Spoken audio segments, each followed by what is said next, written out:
Voilà.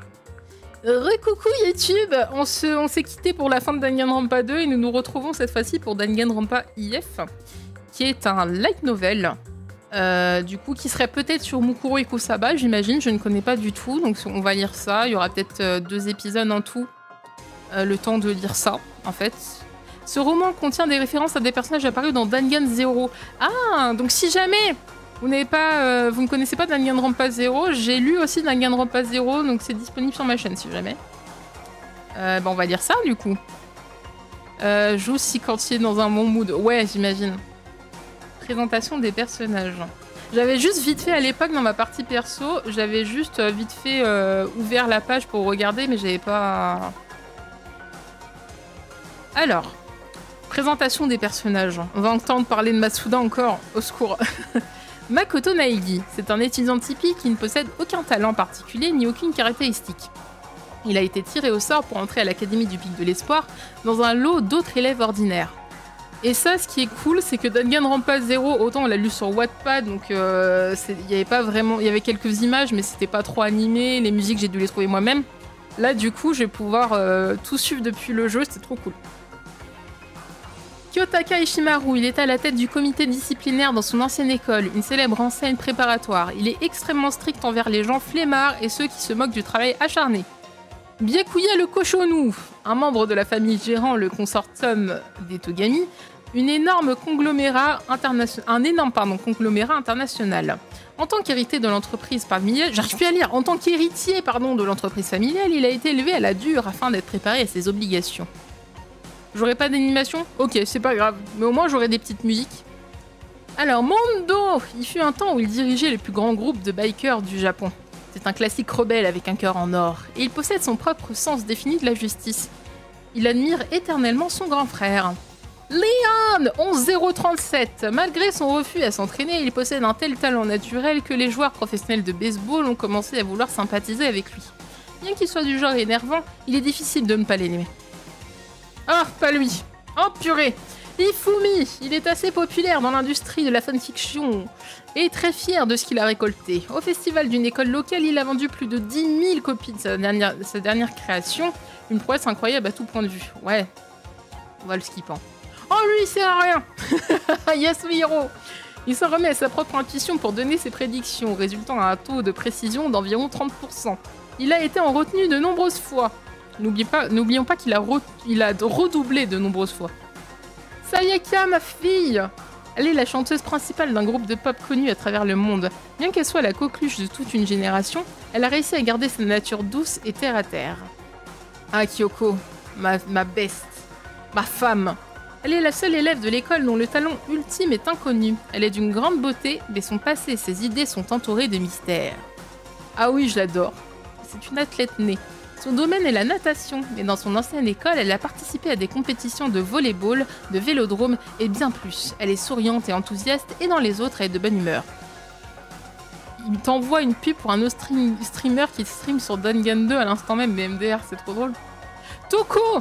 Malgré son grand âge...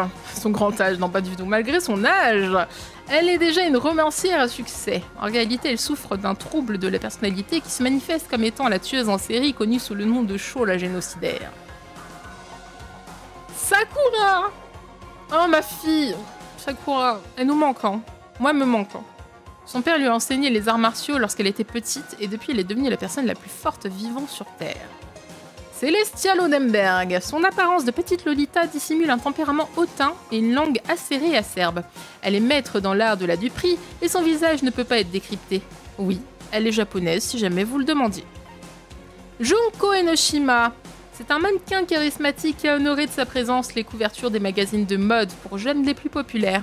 Cependant, sa véritable identité est Sasuke vu qu'il y a Sakura. Shiro. Elle est très calme et discrète mais possède un talent extraordinaire quand il s'agit d'ordinateur. Et enfin, Mukuro Ikusaba, une spécialiste du combat qui a maîtrisé le maniement de diverses armes. Depuis qu'elle est enfant, elle a toujours eu un intérêt particulier envers les histoires mystérieuses et elle en est complètement absorbée. Donc ça, c'était les persos. Et on va commencer le roman. Théâtre de Monokuma. Monologue de Monokuma. Alors, du coup, Je vais faire les voix adaptées pour. C'est bien, j'aurais pas besoin de choisir la musique. C'est bien. Le monde est rempli de si. Si Adam et Ève n'avaient pas commis leur péché, la société telle que nous la connaissons n'aurait jamais vu le jour. Le monde dans lequel chacun mène sa vie n'est qu'un résultat parmi d'innombrables si et continuera d'être une marée débordante de si inépuisables. Si c'est bien ce qu'il y a dans la soupe, vous voyez. On est dans South Park ou c'est quoi l'histoire? Vous voyez. Ce qui nous attend ensuite est un monde terrifiant, rempli de « et si ce beau-père abandonnait sa famille ?» Une bouteille de Klein remplie d'incertitudes de l'intérieur comme de l'extérieur. Ah, mais ne la cassez pas, d'accord? Merci Eve d'avoir mangé la pomme. Ça reviendrait tellement cher que vous n'aurez aucun moyen de me rembourser. Mais peu importe comment vous voyez la chose, les si ne sont que de simples mondes comme les autres. Peu importe combien l'histoire peut être fictive, l'avenir est la seule chose qui reste floue. Et le passé est plus robuste qu'une banane congelée. Vous ne pouvez pas changer un événement qui s'est déjà produit. Même si vous percevez un monde qui aurait pu exister, cela n'a aucune influence sur les gens qui vivent dans la réalité. Même si un monde parallèle existe là où un si particulier se serait produit, les humains ne peuvent pas si facilement franchir la frontière à la croisée des mondes. Peu importe combien un si va loin, ça ne restera qu'un. Et si le scénario se déroulait de cette manière? Mais je vois pas où tu vas en venir, bro. Vous voulez vraiment le voir, ceci? Vous aimez vous faire du mal à ce que je vois. Vous ne pensez pas que c'est une insulte envers Makoto et compagnie qui ont trimé après cette tragédie qu'ils ont surpassée? Enfin, en ce qui me concerne, je les insulterai sans remords. Si vous voulez jeter un œil à ceci, je pense que c'est mieux si vous l'observiez. Si vous observiez l'extérieur de la bouteille de Klein d'abord. Ah ouais? Ah mais oui, Danganronpa if. Bah oui, je suis con. Mais je pensais que c'était, comment dire? C'était une autre signification. Bah oui.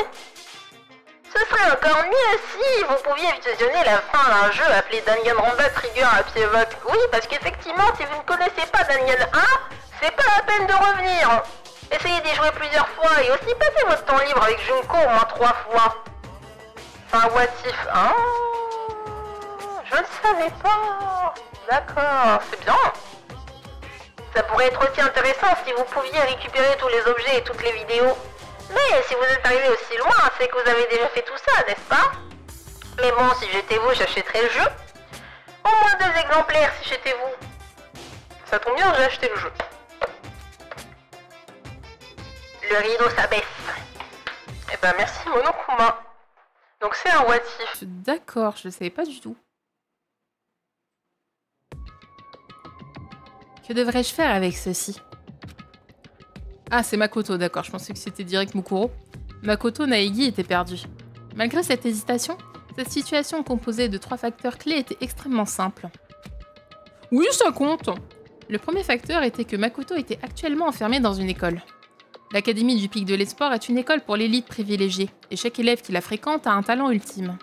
Makoto a été choisi pour fréquenter l'Académie du Pic de l'Espoir par une loterie organisée pour sélectionner le chanceux ultime, quand il arriva pour son premier jour d'école. Le facteur suivant était Monokuma, un mystérieux ours robotique contrôlé par l'instigateur, et l'annonce qu'il fit à tous les élèves. « Vous vivrez dans cette académie toute votre vie !» déclara-t-il. « Si vous voulez partir, alors tuez quelqu'un et devenez le coupable !» Ce robot contrôlé à distance bizarre disait à Makoto et ses camarades ultimes de commencer à s'entretuer en échange de leur liberté. Ils apprirent qu'il existe plus d'un Monokuma, et que chacun d'entre eux contient une bombe pour empêcher quiconque de les attaquer. En plus, Monokuma annonça que quiconque essaierait de lui faire du mal serait puni. Le troisième et dernier facteur était le bouton rouge que Makoto tenait maintenant dans sa main. Les mots « bouton de sortie » étaient grossièrement écrits au marqueur sur ce bouton, donc ça c'est la fin. Et bien que les 2 premiers facteurs étaient certainement des raisons de paniquer, Makoto semblait ne pas savoir quoi faire à propos du troisième. Pendant son temps libre, Makoto avait remarqué que le magasin de l'école était ouvert. Il avait cédé à sa curiosité. En entrant, il avait été submergé par l'atmosphère décousue, mais son attention s'était très vite portée sur un étrange distributeur automatique. Ces mots « mono machine » étaient écrits dessus, et elle semblait accepter les étranges pièces à motif d'ours qu'il trouvait de temps en temps dans l'école. Cela lui avait semblé être une mauvaise idée, mais Makoto avait pensé qu'il était possible que cette machine puisse distribuer un moyen de s'échapper de l'école. Tu peux drop le bouton de sortie dedans, le gacha. Alors il avait inséré la seule pièce qu'il avait dans la fente, et le résultat avait été le bouton de sortie mentionné plus tôt. Il y a une limite à quel point l'on peut se moquer de nous. Peut-être que l'instigateur qui nous a enfermés ici est en train de faire une blague cruelle. Ces idées accaparèrent l'esprit de Makoto, et il commença à se sentir profondément découragé. Cependant, il y a toujours une chance, n'est-ce pas? Makoto n'était qu'un garçon ordinaire, et il n'avait que gagné son entrée à l'Académie du Pic de l'Espoir par une loterie pour choisir le chanceux ultime. Peut-être que cette chance était réelle. D'ailleurs, n'hésitez pas à aller sur ma chaîne pour ceux qui veulent lire le jour de Makoto Naegi, qui explique littéralement comment inconsciemment, à cause d'une canette, si je dis pas de bêtises, il est rentré à l'Académie du Pic de l'Espoir. Littéralement. Non. Peut-être que cette chance était réelle. Si ce bouton est réel, peut-être que je peux me permettre à Sayaka de... Makoto prit une lente et profonde inspiration et appuyait sur le bouton. Il a provoqué lui-même sa lettre d'admission. Voilà, je vous invite à lire si jamais. Instantanément, une douleur traversa son corps. Wouah! Les bras et les jambes de Makoto devinrent rigides. Il perdit l'équilibre et s'effondra sur le sol. Alors qu'il respirait fortement, il réalisa ce qui venait de se passer. J'ai été électrocuté. Il regarda le bouton qu'il tenait dans sa main et remarqua une petite aiguille qui en sortait. Ok.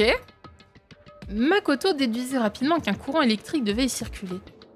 Après avoir regagné suffisamment de force pour se relever, Makoto y réfléchit une fois de plus. Ah, j'aurais dû le savoir, c'était un faux. À quel point l'instigateur était-il donc dérangé? Ma tête est toujours un peu dans les vapes. Je devrais retourner dans ma chambre et me reposer pour aujourd'hui. Dans cette optique, Makoto sortit du magasin de l'école avec des pas lents et prudents. Mais Makoto ne savait pas encore. Si le bouton de sortie était vraiment un faux, cela aurait été une preuve de clémence de la part de l'instigateur. Une petite ombre en forme d'ours commençait à se balader dans le magasin de l'école maintenant vide. Cette ombre Monokuma se mit debout devant la mono-machine et la fixa silencieusement du regard. Mais après un certain temps, il commença à rire. Un rire froid, vide et complètement dénué de toute émotion. Bien qu'il soit seul, Monokuma commença à parler, presque comme s'il était en train de discuter avec quelqu'un. Peut-être que Monokuma parlait directement avec l'instigateur qui le contrôle. J'ai mis ça dans la mono-machine uniquement parce que j'ai pensé que cela serait intéressant si l'un des derniers survivants le gagnait. Mais avec une chance de succès de 0,00001, je n'avais jamais pensé que quelqu'un allait vraiment le gagner. Peut-être que j'aurais dû m'attendre à ce que le chanceux ultime vienne à bout de chance aussi impossible. Monokuma commença à rougir et à respirer lourdement pour aucune raison apparente.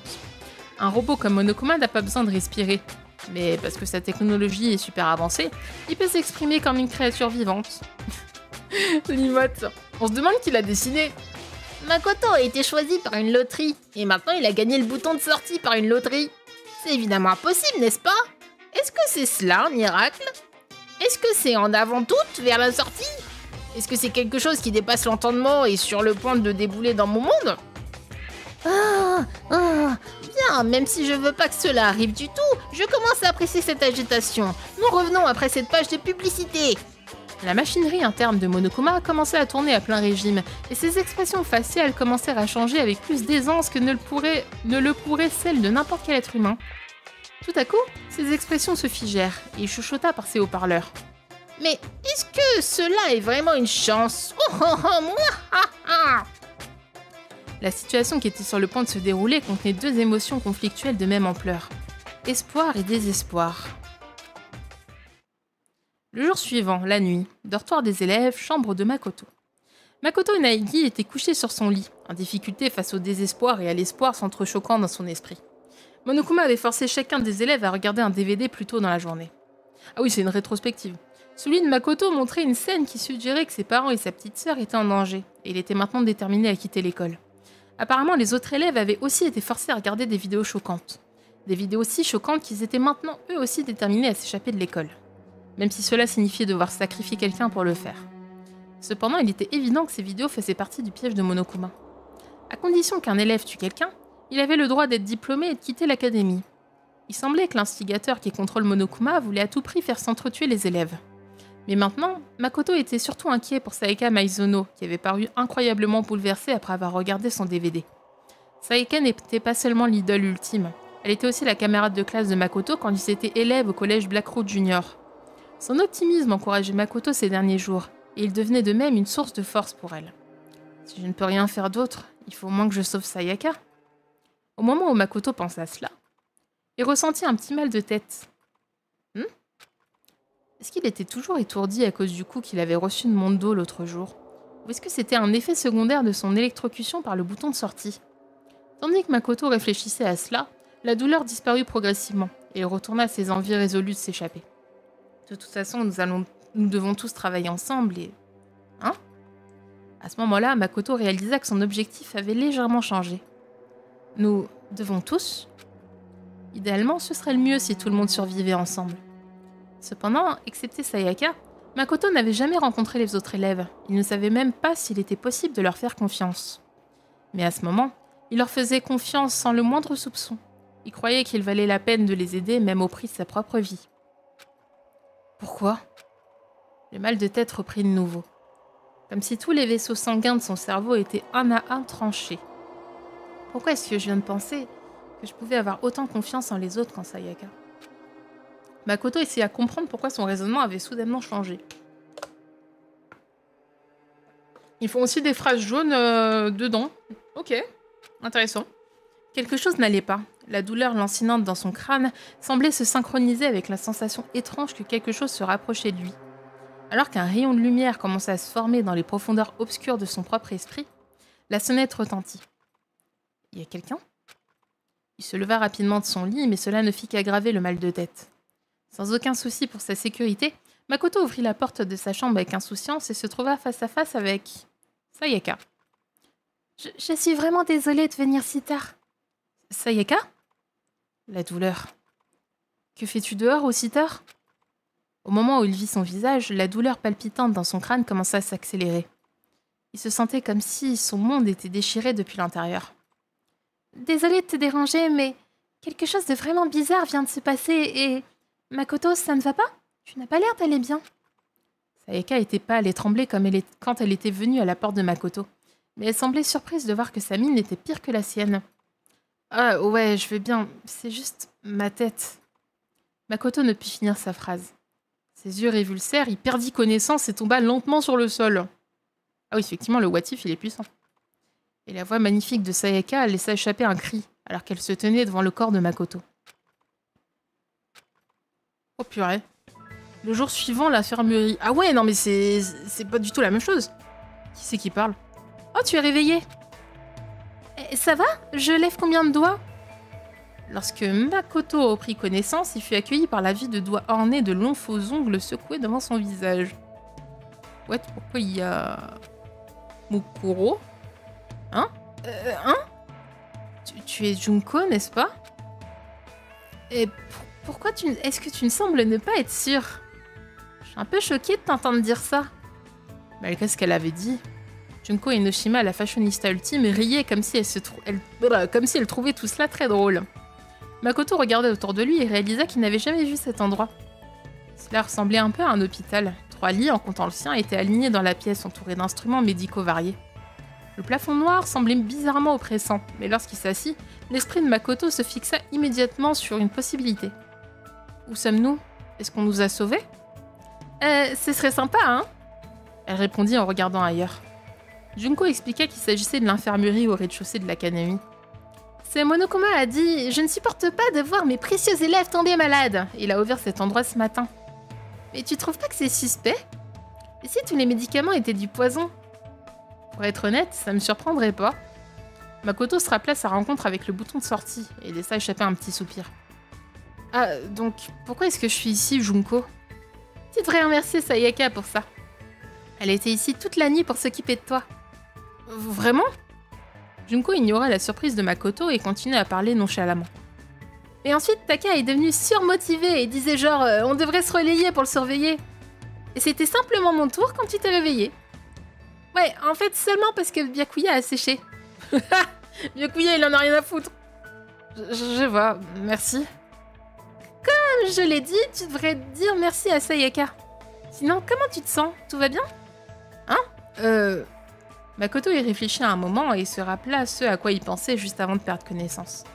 C'est un peu bizarre, mais ça m'étonne tellement pas. Mais surtout qu'il est à un point où il avait pas changé à ce moment-là. En fait, c'est une question très bizarre, mais... Quoi?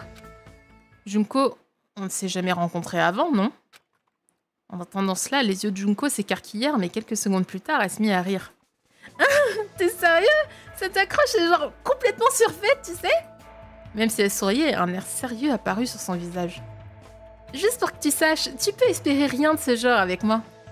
Je sais que j'ai cet air-là, mais je prends ma vertu plutôt au sérieux. Non, je veux dire, je me suis jamais attendue à... Bien, c'est ce que je pensais. C'est évident que tu es un mâle oméga fini après tout. Makoto et Junko continuèrent à discuter. Même s'il se demandait pourquoi Junko lui parlait au lieu d'aller chercher les autres, il ne posa pas de questions. Il voulait juste parler à quelqu'un, n'importe qui. Il croyait que tant qu'il interagissait avec les autres élèves, il découvrirait ce qui se passait dans sa tête. 10 minutes plus tard, Junko parlait surtout de mal alpha et de mal oméga, de la période où elle était sans abri et de son passé et de ses rêves pour le futur. Sans abri? Le dernier sujet était beaucoup plus lourd que les précédents, mais l'attitude calme de Makoto semblait l'encourager. Elle sourit sincèrement et dit doucement « Merci Makoto ».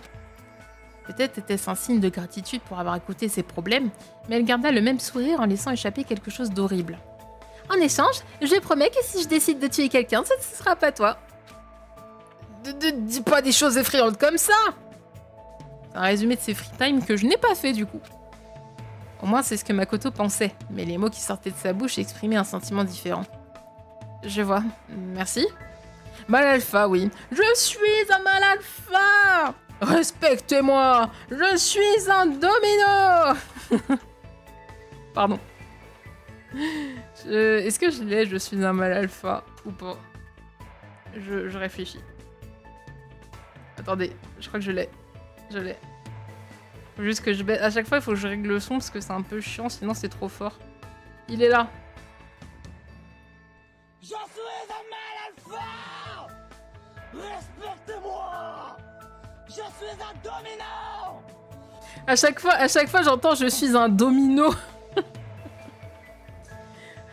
Mais je voudrais pas que tu deviennes la coupable en premier lieu. Avec lui en noir et blanc. Oh non, pas ça. Oh mon dieu. Au moins, c'est ce que Makoto pensait, mais les mots qui sortaient de sa bouche exprimaient un sentiment différent. Je vois, merci. Mais je voudrais pas que tu deviennes la coupable en premier lieu. Pour quelques raisons, il trouvait que dire des mots meurtriers comme ceux qui sortaient de la bouche de Junko semblait être dans sa nature. Elle parut vraiment surprise de la réponse de Makoto et lâcha rapidement. « Ah, t'es sérieux? Mais je blaguais !»« Hein? Ah oui, bien sûr. Désolée d'avoir été si bizarre. » Pas de soucis, mettons ça sur le fait que t'étais encore un peu dans les vapes après ton réveil. Elle redevint elle-même, pétillante, s'étira et se tourna vers Makoto. Je vais y aller maintenant. Fais attention à ne pas te faire tuer avant que le suivant arrive. Après lui avoir dit au revoir, Makoto se recoucha dans le lit et commença à réfléchir. Oh mon dieu, on va invoquer Sushi Nihilis. Quelle est cette sensation étrange? La douleur sourde dans sa tête continua et ses pensées commencèrent à se brouiller. Je parlais avec Junko, mais j'ai l'impression de parler avec quelqu'un d'autre. Ah ah! Qui est-elle? Plus il réfléchissait, plus il lui semblait que sa mémoire s'enfonçait dans un marais boueux. Chaque pulsation de douleur dans sa tête semblait être une vague sur la surface de ce marais. Quelle est cette sensation? Cela était très désagréable, comme si la voix de quelqu'un lui criait depuis l'intérieur de sa tête. Makoto essaya de mettre de l'ordre dans ses pensées et de récapituler tout ce qui lui était arrivé. Mais il fut interrompu par le son d'une cloche. Contrairement au dortoir, l'infirmerie n'avait pas de sonnette. Le son de cloche que Makoto entendait résonnait dans tout le bâtiment. Test micro, ceci est une annonce de l'académie. C'était la voix de Monokuma. Maintenant que Makoto s'est enfin réveillé, merci de vous réunir au gymnase. Makoto écouta l'ordre froid de Monokuma et sortit de son lit sans se plaindre. Je dois y aller. Il marchait un pas à la fois, en rythme avec les pulsations de son mal de tête. Lentement, il avançait. Sans savoir s'il se dirigeait vers l'enfer ou le paradis. Le gymnase. What, c'est la musique de Dangan 2? Maintenant que la feignasse s'est levée, venez tous! Makoto, tout va bien? Ah oui, non, c'est Sayaka. Sayaka courut vers Makoto dès qu'il rentra dans le gymnase. Oui, merci. Désolée pour hier. Je crois que je t'ai vraiment inquiétée. Pas besoin de t'excuser. Je suis aussi désolée. J'ai débarqué dans ta chambre quand tu ne te sentais pas bien.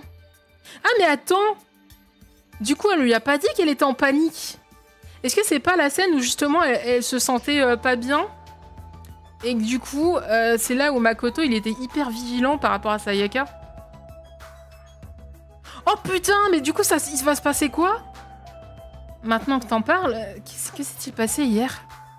Sayaka détourna un instant le regard, mais se retourna immédiatement, fit son sourire d'idole et secoua la tête. Oh, si c'est un boitif, c'est trop bien! Ah, ce n'est rien, je t'expliquerai une autre fois. Hein?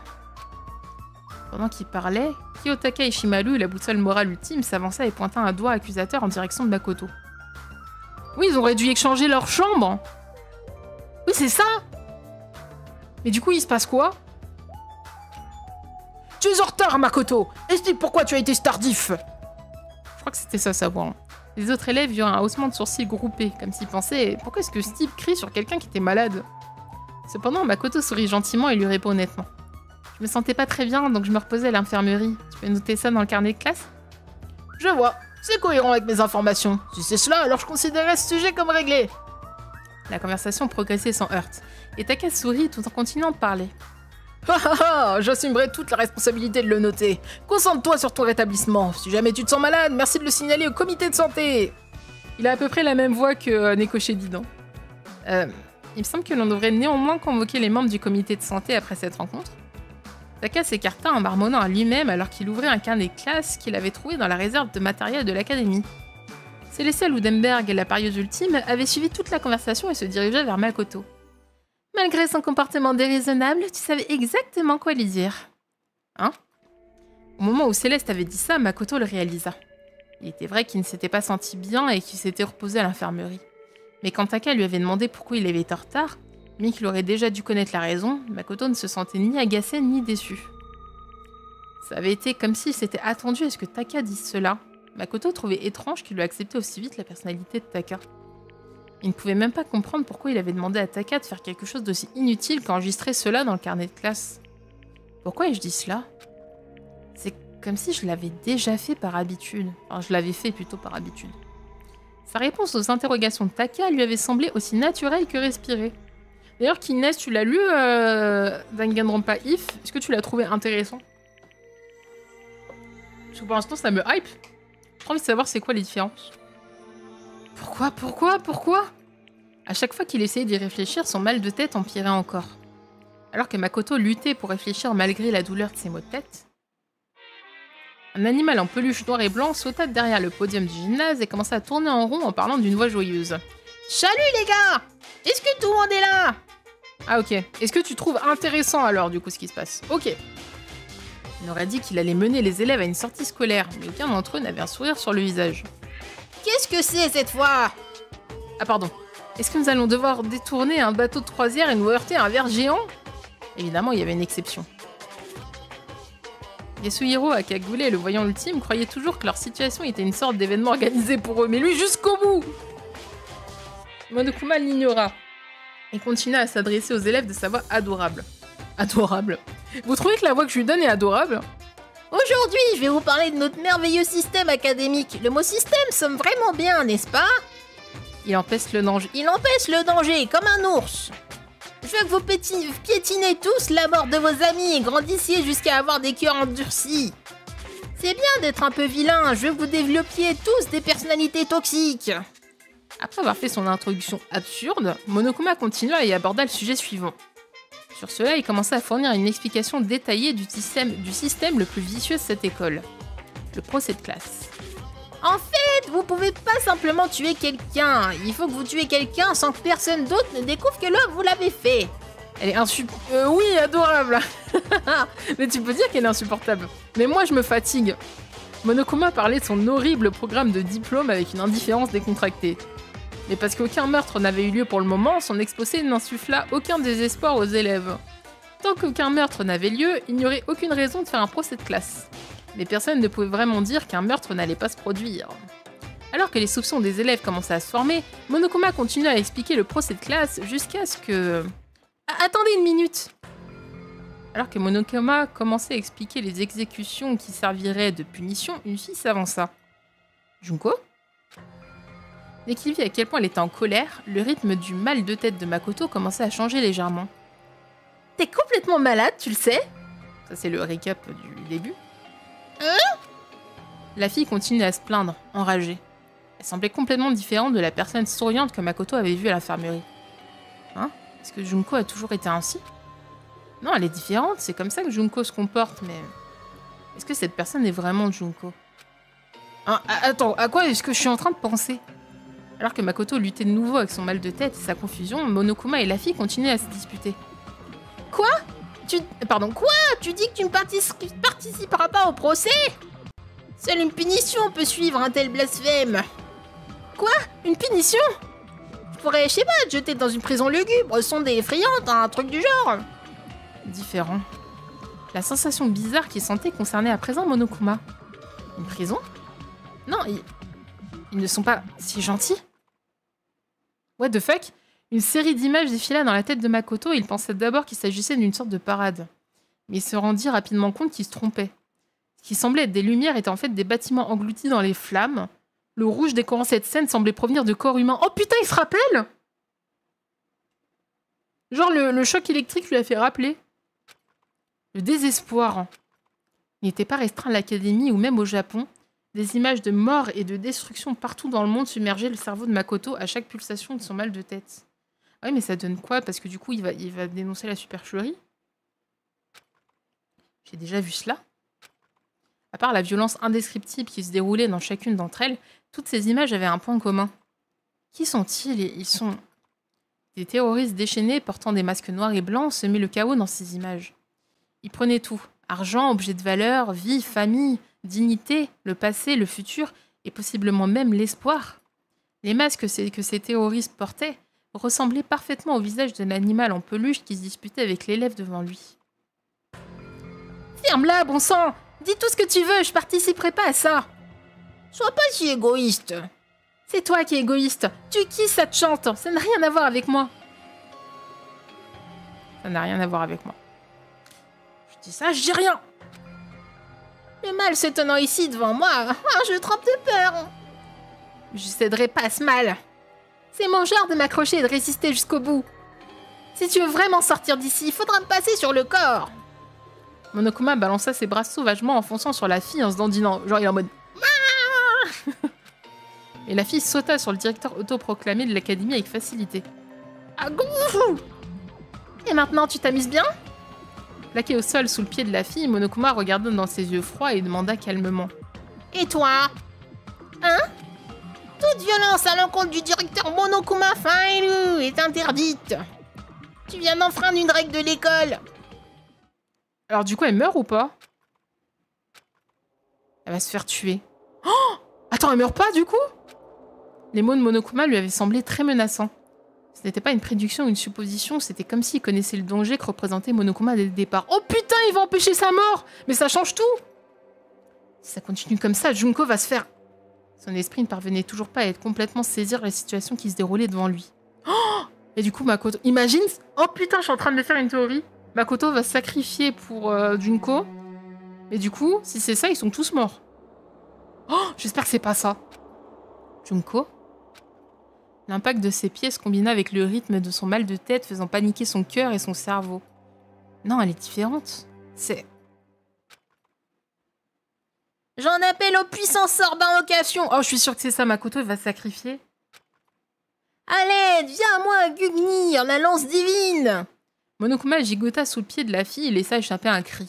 Exactement à ce moment, Makoto fonça sur la fille et cria « Mukuro, attention !»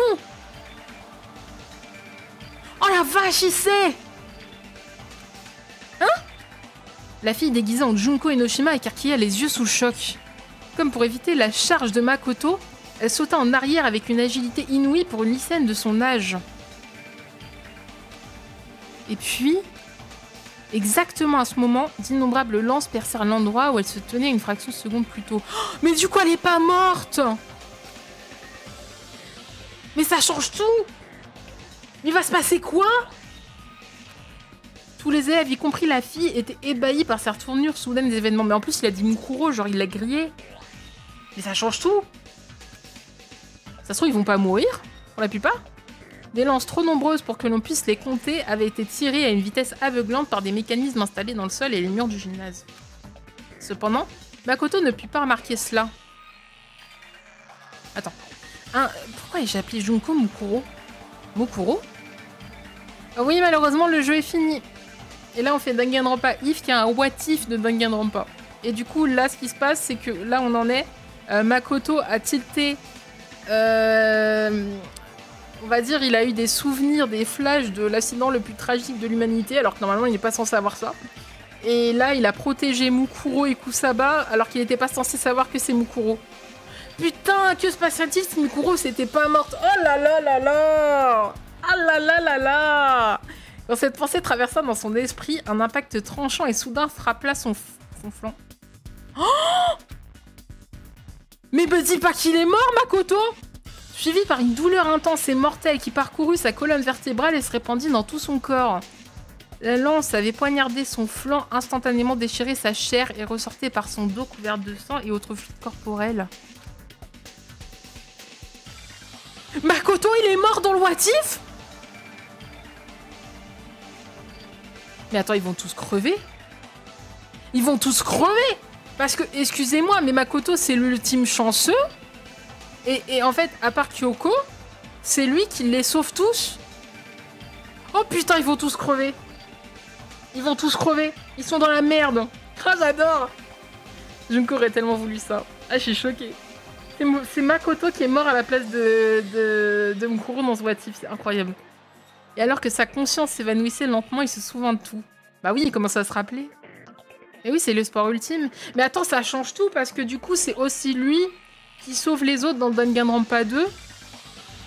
Ça change tout. À cause du choc électrique et du produit chimique du bouton de sortie, à cause de son bouton qu'il avait trouvé par chance. C'est ça. C'est le bouton. Il appuie, en gros, pour ceux qui ont loupé, dans ce what if là, au début, Makoto, il a appuyé sur un bouton de sortie qu'il avait trouvé dans la Mono Machine. Là, vous savez, le jeu de gacha où on peut faire des free time events. Et ça lui a permis de se rappeler de certains trucs, dont Mukuro. Et du coup, il s'est sacrifié à la place de Mukuro. Oh putain. Makoto Nagi parvint à s'échapper. Il s'échappa de ce jeu désespérant où lui et ses camarades avaient été ravis de leurs souvenirs et forcés à s'entretuer. Bien entendu, cette évasion est aussi ce qui l'a conduit dans sa situation actuelle entre la vie et la mort. Attends, entre la vie et la mort, il est toujours pas mort. Finalement, peut-être qu'il ne s'était échappé d'un désespoir uniquement pour tomber dans un autre. Et ses actions eurent également des conséquences involontaires pour une personne. La fille qui vivait sous l'identité de sa petite sœur chérie, Junko Enoshima. Mukuro Ikusaba, la soldate ultime et membre du désespoir ultime. Et coucou Swan, je t'ai pas dit coucou, pardon.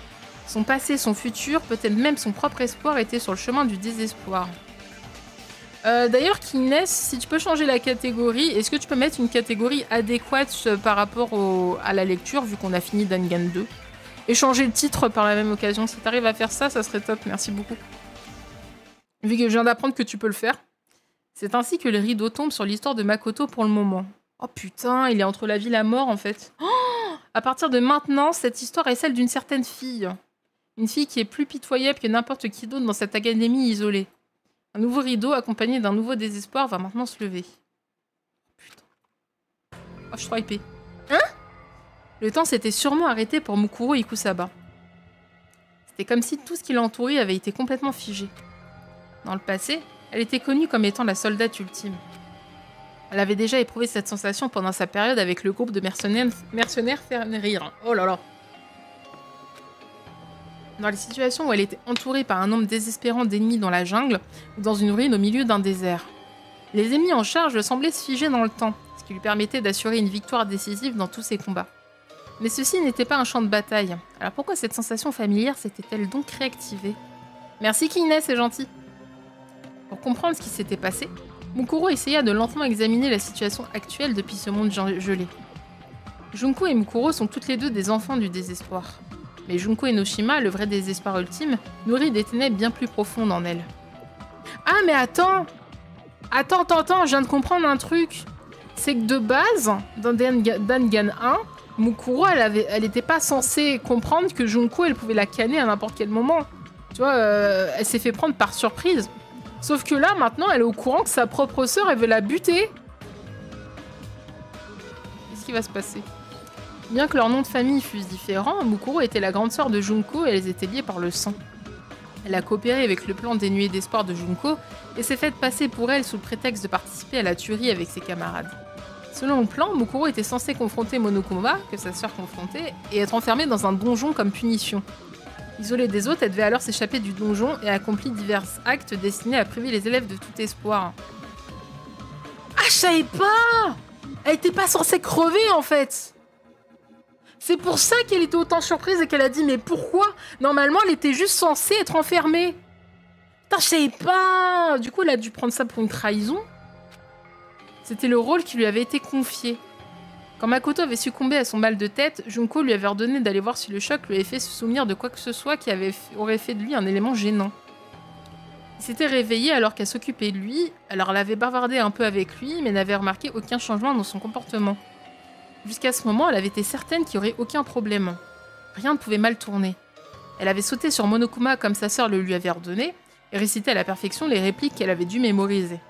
Après cela, elle devait tomber dans le donjon par une trappe et rester isolée des autres élèves. Oh, mais c'est tellement bâtard de la part de Junko, je savais pas ça par contre que dans le scénario de base.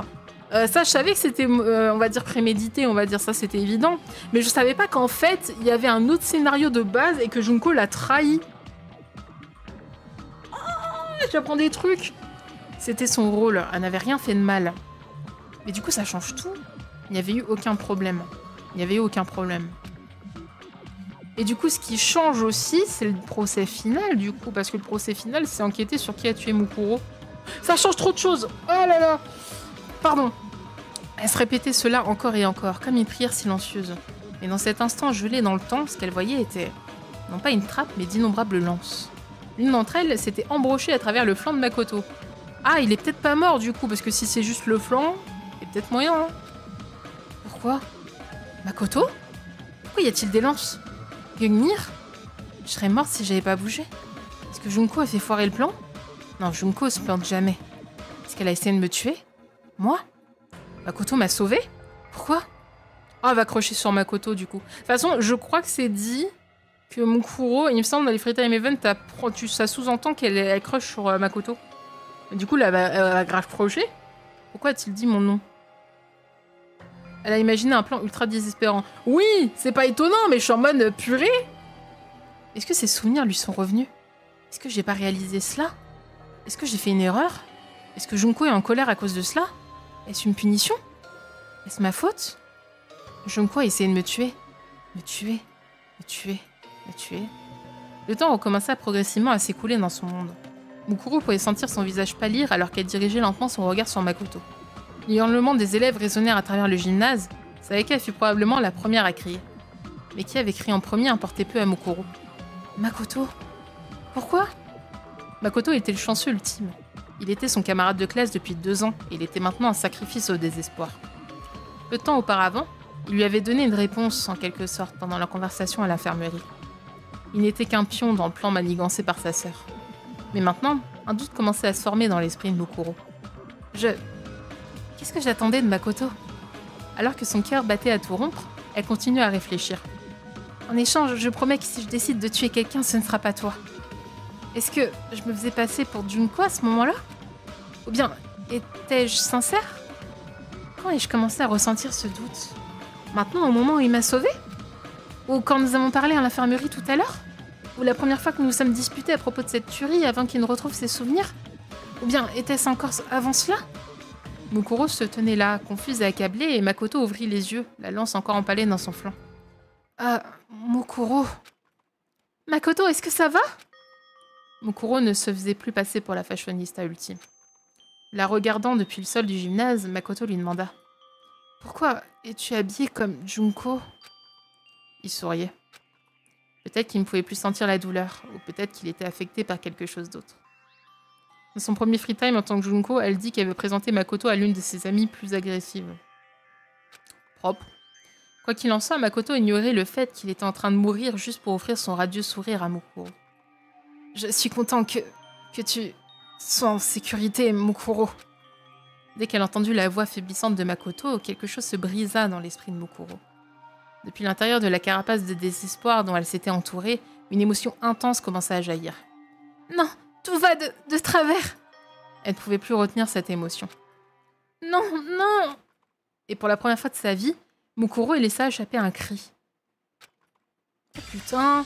Alors que Mukuro était tombée à genoux et s'agrippait la tête, une petite ombre commença à se diriger vers son dos. Oh, ça se trouve, elle va se rebeller contre sa sœur, du coup.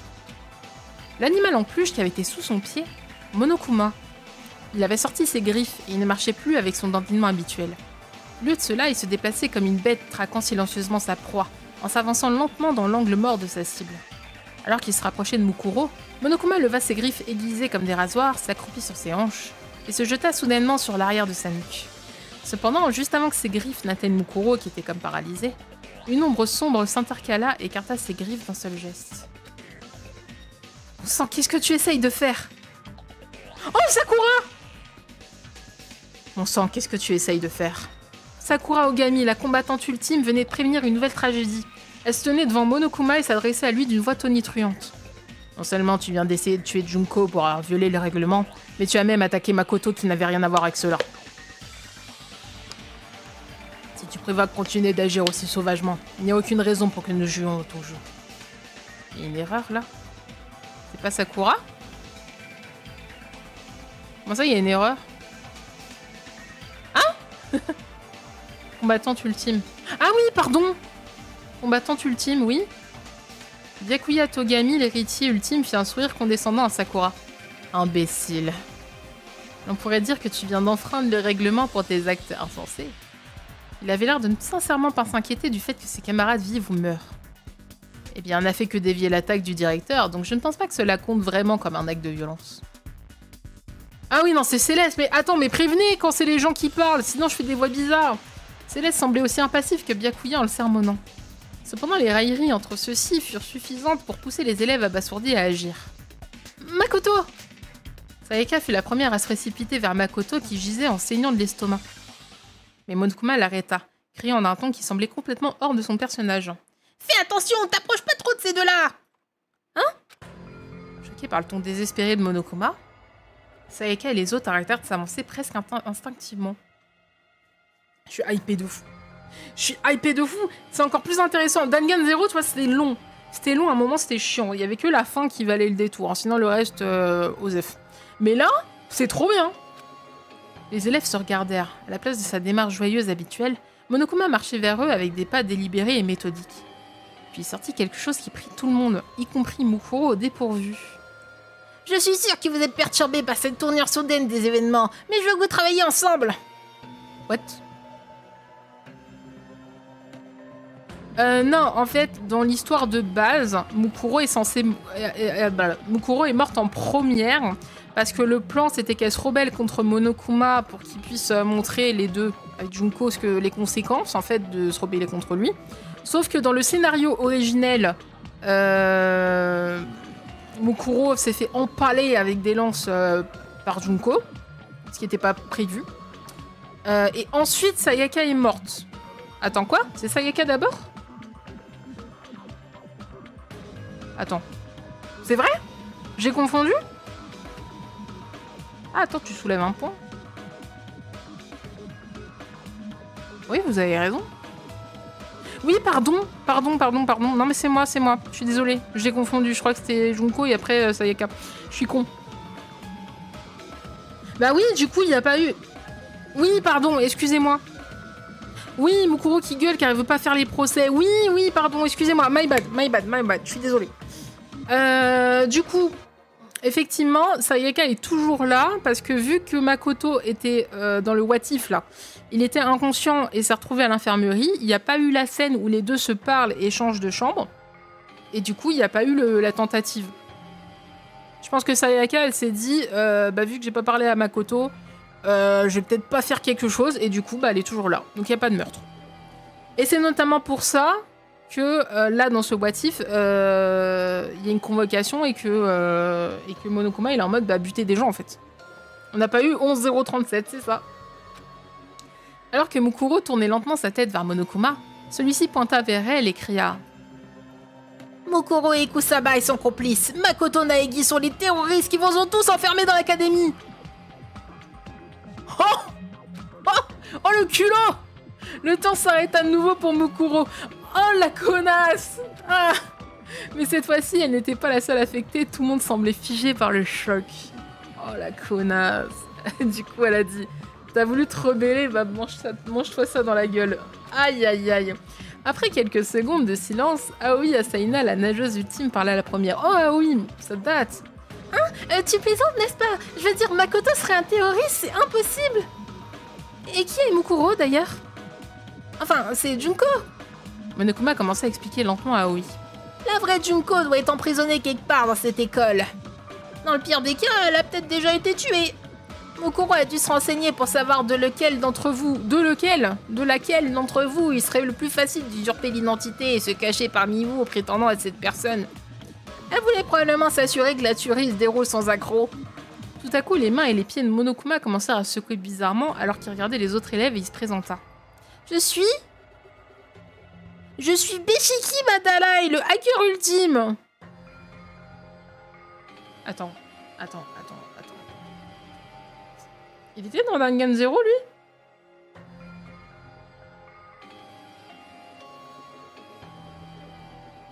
Les frères Madara. Attends, c'était Dangan Zero, ça, non? Oui! Putain, c'était l'autre con! Ah, j'avais oublié! Je suis votre seigneur, j'ai hacké l'académie depuis l'extérieur et je viens enfin de réussir à prendre le contrôle du corps de Monokuma. Prendre le contrôle à qui? Au chef de l'organisation terroriste qui contrôle ce robot depuis l'extérieur. Quoi? Qu'est-ce que tu racontes, Junko? Munko tremblait en écoutant les mots prononcés un peu par Monokuma. Oh, elle a vendu sa sœur. Si, c'était un trio, tout à fait. Rien qu'un instant, elle s'était accrochée à l'espoir que sa sœur n'essayait pas de la tuer. Mais dès que cet espoir était né, il avait été immédiatement consumé par le désespoir. Eh, t'as trahi. Rebelle-toi maintenant, meuf. Junko avait le pouvoir de transformer l'espoir en désespoir. Elle ne laisserait jamais quiconque la hacker si facilement. Il n'y avait qu'une seule explication. Junko Enoshima prétendait être quelqu'un nommé Beshiki pour piéger Mukuro et Makoto. C'était comme si Junko utilisait le fait que Mukuro avait survécu comme une façon détournée de conduire les élèves à un autre désespoir. Monokuma continue à parler, racontant plus de mensonges conçus pour les faire passer à l'acte. Lors de vos premiers jours à l'Académie du Pic de l'Espoir, vous avez été exposé à du gaz soporifique, avez perdu connaissance et avez été pris en otage. Mukuro et Makoto sont probablement les seuls agents de terrain que les terroristes ont renvoyés dans l'école. Ce serait con pour Junko si Mukuro avait genre des compétences militaires ultra poussées et tout. Ouais, mais Junko, elle est pas mal non plus dans son genre. Ouais, faudrait que je me rappelle, hein, je sais plus. Ça signifie qu'il sait probablement comment s'en échapper. C'est alors que Monokuma se tourna vers Mukuro. Mukuro Ikusaba était membre d'un groupe de mercenaires appelé Fenrir. Oh putain! Junko, il spoil tout! Ah, on n'est pas censé apprendre ça maintenant! Genre, elle a dit, vas-y, je lâche tout son background. J'adore. Elle est une criminelle recherchée qui a tué plus de 10 personnes associées à l'école. Oh, la connasse! Alors ne vous attendrissez pas en pensant que vous pouvez la capturer vivante. En fait, c'est exactement ce que les policiers m'ont dit. Alors dès que j'en ai eu l'occasion, j'ai essayé de hacker le piège qu'ils avaient mis en place et de la tuer. Mais Makoto? Monokuma répondit froidement et sans émotion à la question de Sayaka. À mon avis, un pauvre petit chanceux ultime n'avait aucune chance face à un groupe comme Fenrir. Il a probablement été menacé et forcé de coopérer avant que vous n'entriez dans l'école. Ou alors, selon ce qu'il vient de faire, peut-être que Mukuro l'a séduit? Le visage de Sayaka devint pâle lorsqu'elle entendit cette réponse. Elle arrêta immédiatement de parler. Mukuro releva sa tête et cria. « C'est faux! Makoto n'est pas un terroriste, vous me devez me croire !» Le gymnase devint entièrement silencieux. Et puis, comme s'il parlait pour toutes les personnes présentes, Taka s'avança et demanda nerveusement. « Attends, veux-tu dire que Makoto n'est pas un terroriste ? On dirait que tu viens de nous dire qu'il n'y a aucun doute que toi, par contre, tu sois vraiment une terroriste. Mais pourquoi vous croyez ce connard d'ours? J'exige que tu te corriges immédiatement et dises nous ne sommes pas des terroristes. » Céleste commença également à exprimer ses propres doutes. C'est chaud. C'est étrange. Cela ne semble-t-il pas bizarre qu'elle soit aussi protectrice envers quelqu'un que nous avons tous rencontré il y a quelques jours à peine? Ah! Mukuro était silencieuse. Les visages des autres élèves commencèrent à se remplir de suspicions et de doutes au fur et à mesure qu'ils réalisèrent qu'ils n'avaient pas la vraie Junko Enoshima en face d'eux. Yakuya remonta ses lunettes, je faisais ça, comme ça, et commença à faire remarquer froidement ce qui lui semblait anormal. J'ai entendu cet idiot de Makoto, ou quel que soit son nom, t'appeler Mukuro le Junko. Comment Makoto pourrait-il savoir que ton nom est en fait Mukuro s'il t'a rencontré il n'y a pas si longtemps? C'est... J'ai aussi déjà entendu parler de Fenrir. Bah oui, forcément. Si je me rappelle bien, leurs membres ont un tatouage quelque part sur le corps. Ah shit. Instinctivement, les mots de Byakuya mirent Mukuro dans un état d'esprit calme. Bah oui, elle en a un. Dans les situations hostiles, ses réflexes défensifs de soldat ultime se manifestaient souvent. Le tatouage de Mukuro était sur le dos de sa main droite. Elle se demandait comment elle allait pouvoir le cacher aux autres élèves tout en évitant d'attirer leur attention. Mais finalement, ce souci était vain. Si les dossiers de la police sont exacts, elle devrait avoir un tatouage sur le dos de sa main droite. Car Monokuma divulgua ouvertement cette information. Putain, j'ai cru que c'était Byakuya qui parlait. Bien! Cria Taka, sa voix pleine d'enthousiasme. Montre-nous le dos de ta main droite afin de prouver ton innocence! Si, ils sont tous là, hein. Ils existent. Hein. Monokuma lâcha une autre remarque qui n'était pas nécessaire. Faites attention et regardez de très près, elle pourrait l'avoir recouvert avec du fond de teint. Oh la connasse! Junko avait ordonné à Mukuro de cacher son tatouage avec du fond de teint, donc l'information que Monokuma était entièrement vraie. Mukuro ne pouvait rien faire d'autre que se taire. Hein. Cependant, elle ne se taisait pas parce que son identité était sur le point d'être révélée. Elle était frappée par la réalisation que sa sœur était absolument sérieuse dans son plan de lui mettre tout ça sur le dos. Pourquoi cette hésitation? Cria Taka, stupidement honnête. En tant que camarade de classe, j'ai totalement foi en toi. Depuis derrière lui, Ifumi Yamada, l'auteur de Junjin Ultime, marmonnait à lui-même une sueur froide coulant sur ses joues. Il est là, hein. Eh bien, regardez ça. Je suppose que c'est ce qu'on appelle être échec et mat, hein. Pourquoi tu craches pas le morceau, espèce de salope? Ah, c'est Mondo. Ah, pardon. Pardon, Mondo. Ah, c'est Mondo qui a parlé. Contrairement à Ifumi, Mondo Wada, le biker ultime, était royalement furieux. Les gants ne sont jamais un simple accessoire. Tout à fait dans Dangan. Cependant, certains élèves questionnaient Monokuma au lieu de Mukuro. « Eh, vous allez pas venir nous sauver ?» cria Léon Kuwata, le joueur de baseball ultime. « Vous devriez vous dépêcher et lancer l'assaut tout de suite !» Eh, qui sait? Peut-être qu'Ifumi l'insulte, hein? Monokuma regarda Léon et secoua gentiment sa tête. La police ne peut pas vous aider pour le moment. Non seulement vous êtes des otages, mais il est possible que toute l'école soit piégée avec des explosifs et du gaz toxique. J'ai hacké ce robot Monokuma pour enquêter sur cela par moi-même. Mais tous les gens sur ce DVD? Qu'en est-il de tout le monde en dehors de l'école? Demanda Sayaka. Le souvenir de ce DVD qu'elle avait été forcée de regarder hier pesait encore lourdement sur son esprit, mais... Monokuma n'avait pas de réponse claire. Je vois pas de quel DVD tu veux parler, mais il y a vraiment des terroristes qui sèment le chaos dehors.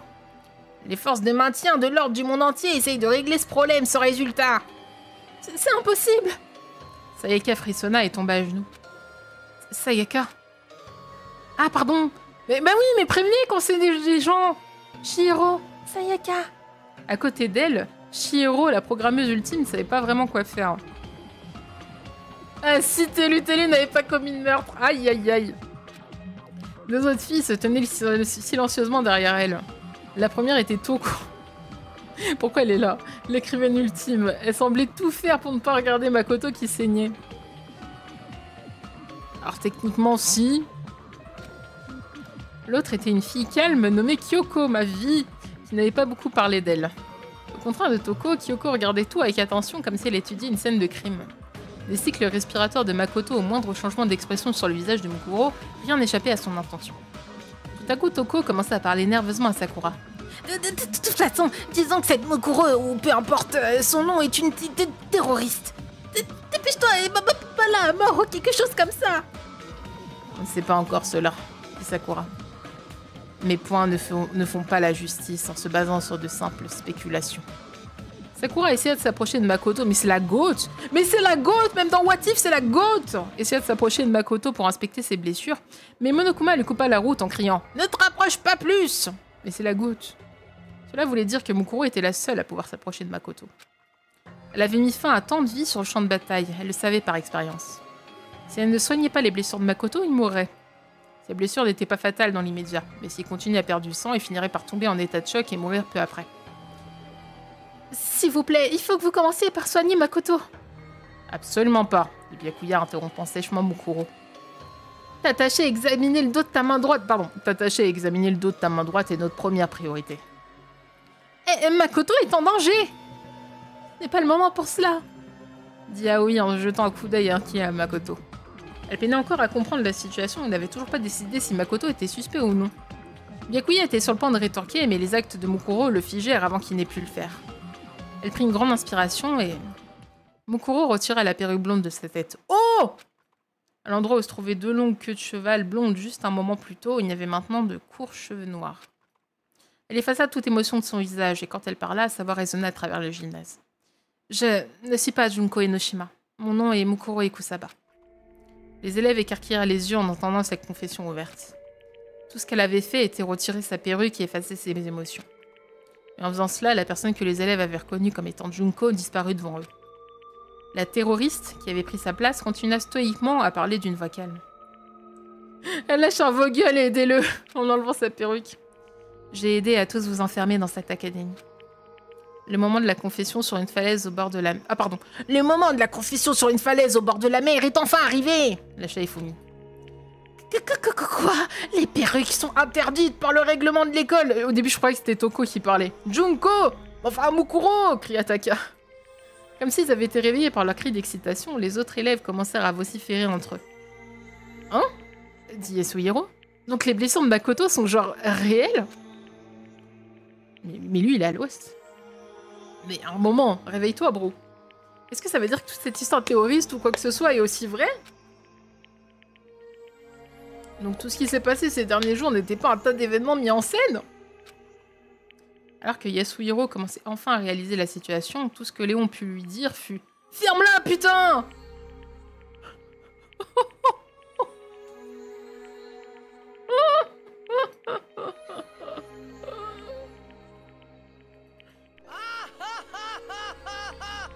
Mais Léon, mais mon gosse.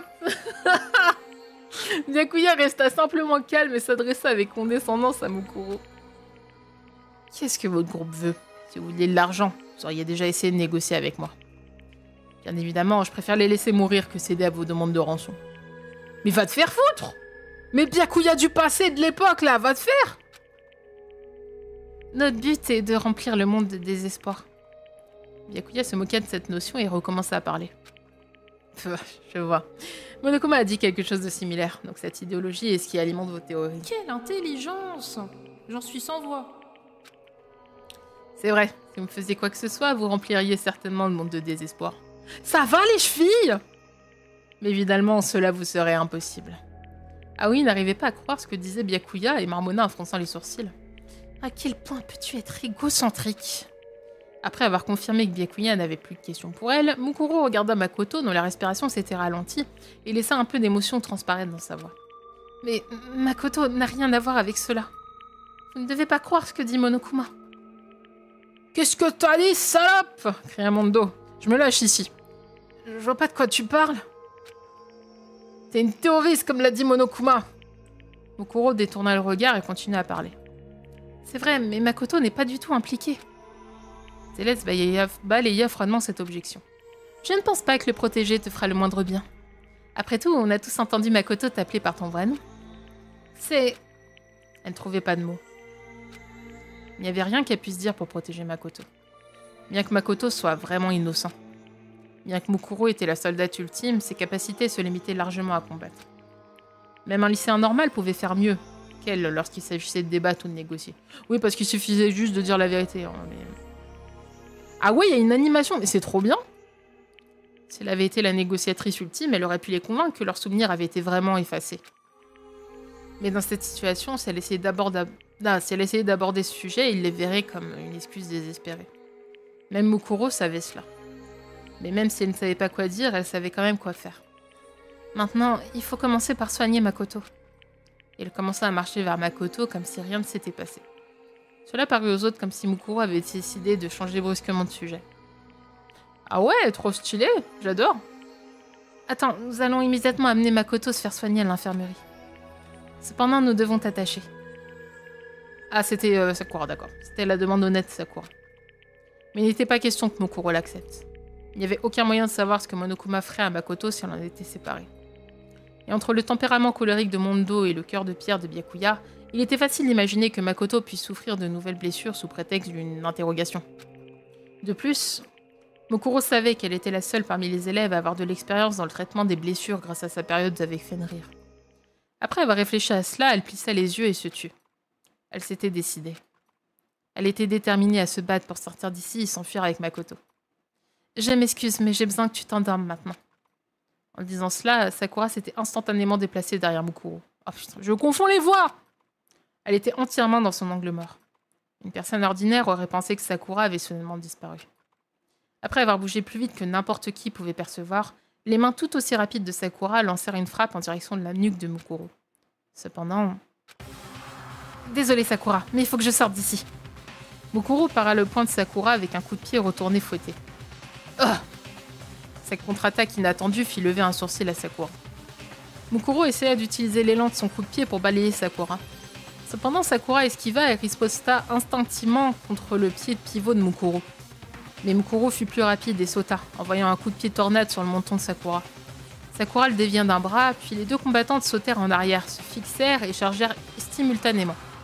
Chaque coup qu'elles frappaient était paré et contré par l'autre, et bien qu'elles combattaient à main nue, le son de leur bataille résonnait à travers le gymnase. C'était comme si un typhon avait été compressé dans le volume d'une voiture, puis libéré dans le gymnase. Les autres élèves ne pouvaient rien faire pour les arrêter. Tout ce qui leur était possible de faire était de fixer l'époustouflante danse de la mort qui se déroulait devant eux. Après 10 minutes, l'énorme son d'un dernier impact retentit dans le gymnase. Les deux guerrières firent de nouveau un bond en arrière et respirèrent bruyamment en se fixant l'une l'autre. C'est ma faute. Bien que ce n'était que pour quelques jours, je n'arrive pas à croire que je n'ai pas remarqué qu'une combattante aussi impressionnante se cachait parmi nous. En plus de la surprise qu'elle ressentait, c'était comme si la bataille avait dynamisé Sakura. Mokuro, par contre, regarda son bras, confirma qu'il avait été blessé pendant la bataille et pensa « Elle est forte. Je pense qu'elle ne prend même pas encore cela au sérieux. » Bien qu'elle avait constamment été entourée d'armes à feu, de lames, de pièges et d'explosifs pendant sa période avec Fenrir, c'était la première fois qu'elle avait été blessée. Mokuro ne pouvait rivaliser avec la puissance de la fan connue comme étant la combattante ultime et qui était la plus forte du monde. Comme je le pensais, je peux pas battre Sakura dans un combat à main nue. Si on lui avait ordonné directement de tuer Sakura, elle aurait choisi soit de la battre à distance, soit de l'empoisonner. Ah! C'est rigolo de l'empoisonner, c'est Sakura! Ah lol! Pardon. À bout portant, elle aurait besoin d'un fusil d'assaut, rien que pour avoir une chance de se battre. Je n'ai pas de temps pour ça. Elle regarda Makoto et confirma que sa respiration était devenue encore plus faible. Je dois me dépêcher. Ah, c'est pas vrai, hein? Mais à ce moment, il n'y avait personne à qui elle pouvait demander de l'aide.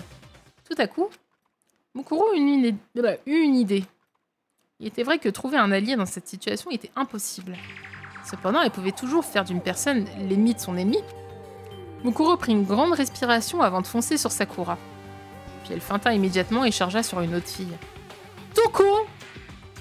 Qui s'était recroquevillée de terreur dans un coin du gymnase à cause de la bataille entre Sakura et Mokuro. Ah, c'est pas bon!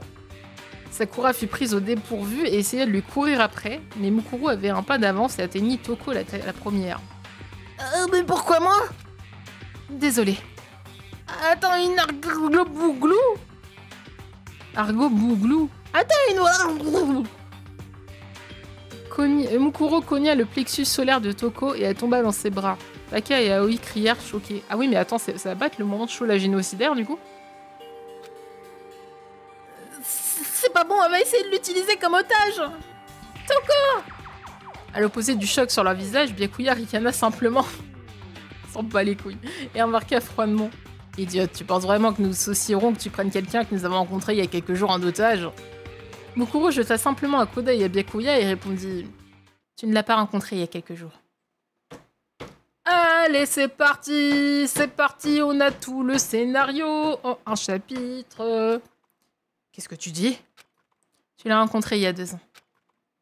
What the fuck? Byakuya lui jeta un regard noir. Mokuro l'ignora et éteint son bras ensanglanté devant le visage de Toko. Génocidaire Jack. Et ensuite, elle lui cria dans les oreilles. Réveille-toi, Shola génocidaire. Oh là là, il y a chaud! Et il y a tout, et toutes les intrigues sont là en fait. Cela semblait si déplacé et hors contexte. Pourquoi Mokuro avait-elle mentionné maintenant un tueur en série tristement célèbre? Les élèves se regardèrent l'un l'autre confus quand soudain... Toko, qui gémissait de douleur, se propulsa d'un coup de pied sur le sol avec une vigueur renouvelée. Elle sauta beaucoup plus haut que n'importe quelle personne normale devrait pouvoir le faire. En vol à plusieurs mètres au-dessus du sol, Toko virevolta plus vite qu'une patineuse artistique professionnelle. Ça fait genre 3-4 jours qu'ils sont là, mais il y a toute l'intrigue. Hein. Cela fit flotter sa jupe, révélant plusieurs paires de ciseaux scintillants. D'innombrables coches étaient égratignées sur ses jambes, comme un tableau de chasse gravé dans un avion de combat. Dans un meilleur contexte, les sauts et pirouettes de Toko auraient été un spectacle à absolument voir. La fille qui avait été connue sous le nom de Toko Fukawa cacta sauvagement, alors que ses yeux rouges scintillaient et que sa langue ridiculeusement longue pendait hors de sa bouche. On m'appelle, je t'apparais avec un meurtre tout près. Ah, j'arrive pas à faire son sourire là. Toko ? La situation avait changé de manière si drastique que même Sayaka, qui n'avait rien dit jusqu'à présent, avait pris la parole. Hé toi, le feu de paille! Traite pas chaud la génocidaire comme tu traites ces petites bigleuses déprimantes. Cette cochonne ne se lave même pas. Non, je dois faire 5 fois plus d'efforts quand je me frotte sous la douche.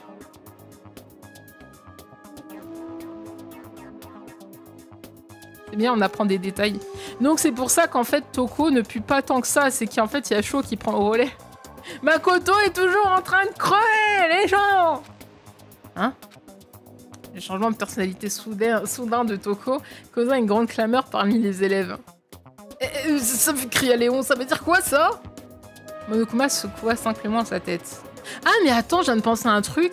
Techniquement, Léon et Sayaka, ils ont jamais vu Sho la génocidaire du coup. Comme ils sont morts avant. C'est la première fois qu'ils voient Sho.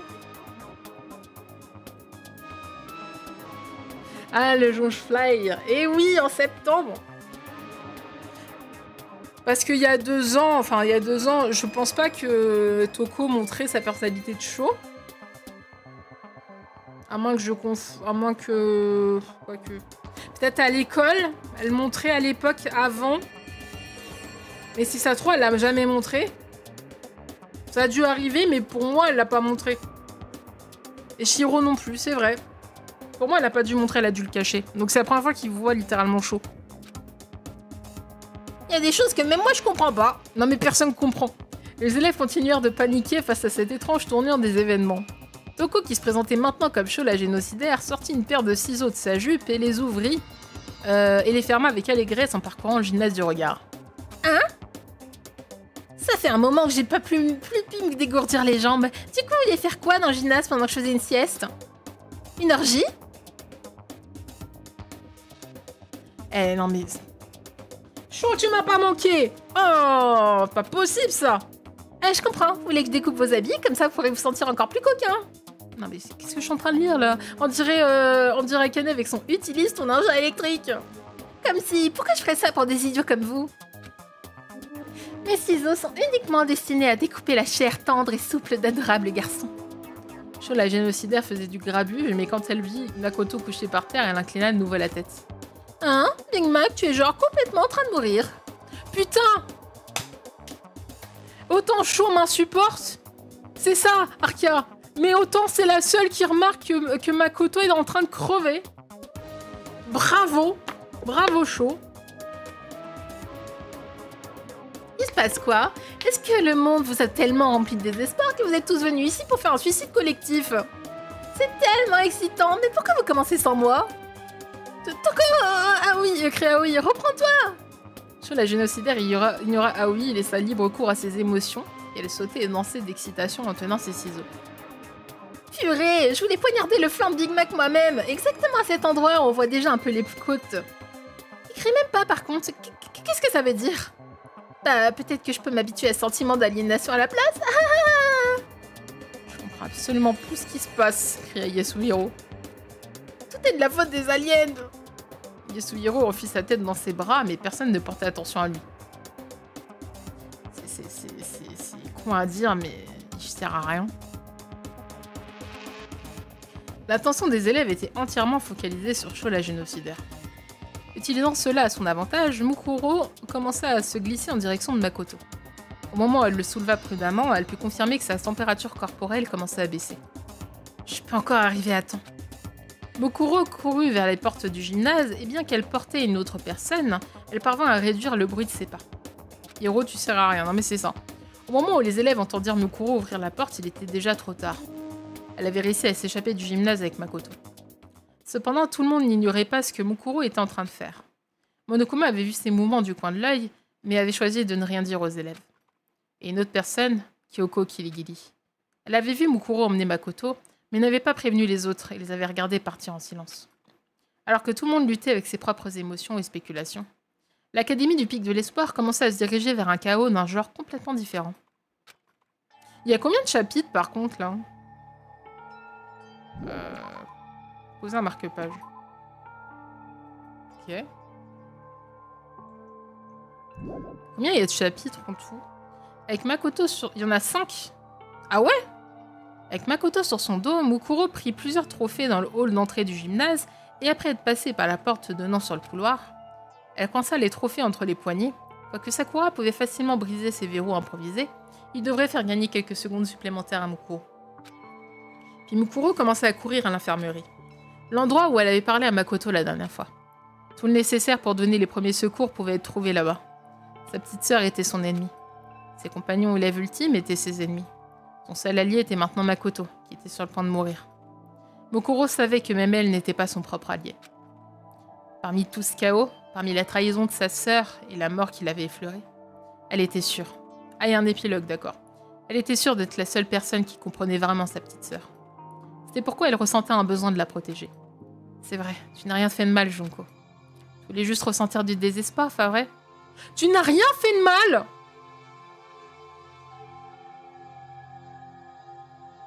On en reparle, hein. On en reparle. Comment ça, tu n'as rien fait de mal? Là, je suis pas d'accord. Parce que tu m'aimes.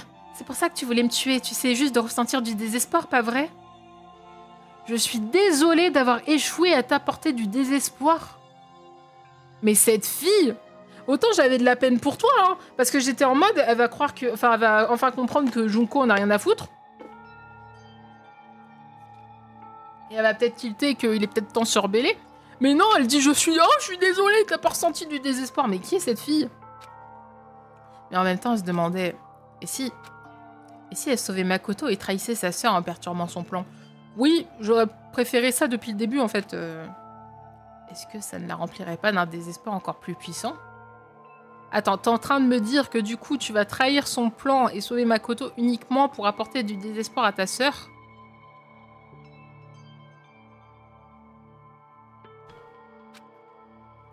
Est-ce que ça ne la rendrait pas plus heureuse? Mais trahir Junko... Qu'est-ce que je dois faire? Mukuro ferma les yeux et écouta les faibles respirations de Makoto, qui est toujours en train de crever. Qu'est-ce que je dois faire, Makoto? Oh bah je sais pas! Faire ton plan initial et le soigner! Mais elle est conne! Sur un champ de bataille où tout ce qu'il fallait faire était tuer et survivre, Mukuro était invincible. Elle pouvait effacer toutes ses émotions et s'immerger tout entière dans son rôle de machine à tuer. Mais... sur ce champ de bataille tordu fait de vie quotidienne au lycée, elle ne pouvait plus garder ses émotions sous contrôle, et en particulier autour de sa petite sœur. Mukuro, la soldate ultime, commençait à questionner sa participation au désespoir ultime. Les pulsions de la lycéenne normale qui sommeillait en elle commençaient à affecter son état d'esprit. Malgré cela, la pauvre fille continuait à courir à travers les couloirs sombres en s'accrochant à ce conflit en elle. Elle marchait maintenant le long d'un chemin étroit, aussi fin qu'un cheveu. Un chemin entre l'espoir de Makoto Naegi et le désespoir de Junko Enoshima. Bah attends, du coup, s'il y a 5 chapitres, là, j'ai bientôt fini.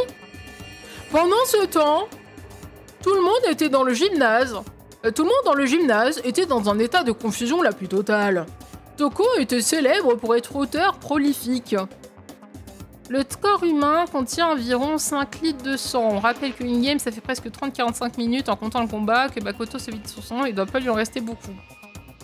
C'en est au 3e. Ah d'accord. Mais même si elle avait paru être asociale et déprimante, sa transformation ahurissante semblait avoir mis tout cela de côté. Toko échoue la génocidaire. Ça y est qu'à trembler de peur alors que Sho penchait la tête et tirait sa longue langue. Hein, c'est quoi cet accueil, les gars? Vous saviez pas qui je suis? Est-ce que je viens d'être démasqué? Ou bien est-ce que vous le saviez depuis le début?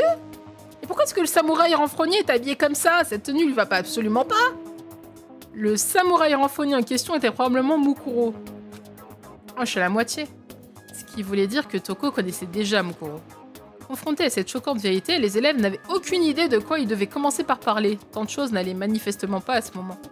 Mais il y avait quelques élèves comme Byakuya et Toko qui avaient choisi de rester calmes et d'observer la situation. Bon, qui crache le morceau? Qui a ouvert un deuxième accès à l'estomac de Makoto? Ah oui, non, pardon, c'est l'autre. Je m'en fous si vous voulez poignarder ou le découper. Je peux juste pas pardonner à celui qui a fait cette cochonnerie de trou dans le flanc de Big Mac. Toko, non, Sho, la génocidaire faisait tourner ses ciseaux dans ses mains. Lorsqu'elle parlait, ses émotions et expressions faciales changeaient constamment.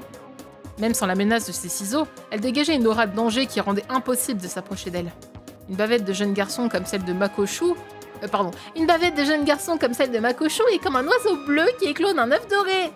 Si vous m'aviez laissé m'en occuper, je l'aurais tellement bien tué que même Titi et Mitty auraient été impatients de mourir. Mais le cœur et l'âme de Makoshu ont été piétinés par un meurtre si maladroit. Big Mac. En fait, ça me semble être tout aussi excitant. Mais je refuse. Toko, tu racontes n'importe quoi, s'écria Aoi. Qu'est-ce qui t'est arrivé? Sho, la génocidaire, répondit en pointant ses ciseaux sur Aoi. Qu'est-ce qui m'est arrivé? Je m'ennuyais, voilà tout. Cette grincheuse m'avait enfermée il y a quelques jours, mais quand elle a perdu connaissance, j'ai pensé que je pourrais enfin faire mon affaire. Mais je me suis réveillée pour ça. Makoshu est trempée de sang et j'ai aucune idée de ce qui se passe. Ça n'a tellement aucun sens que je peux que rire.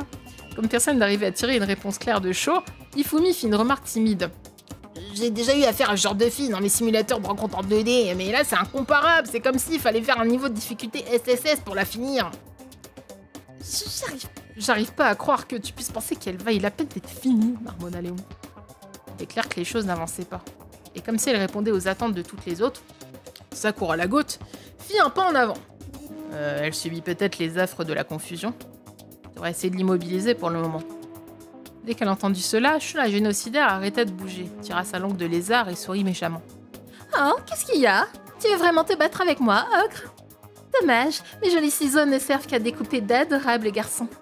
Les femmes devraient rester à la maison. Pardon? Je ne salirai pas mes ciseaux avec ton sang dégoûtant. Alors par contre, faut pas être misogyne, Sho.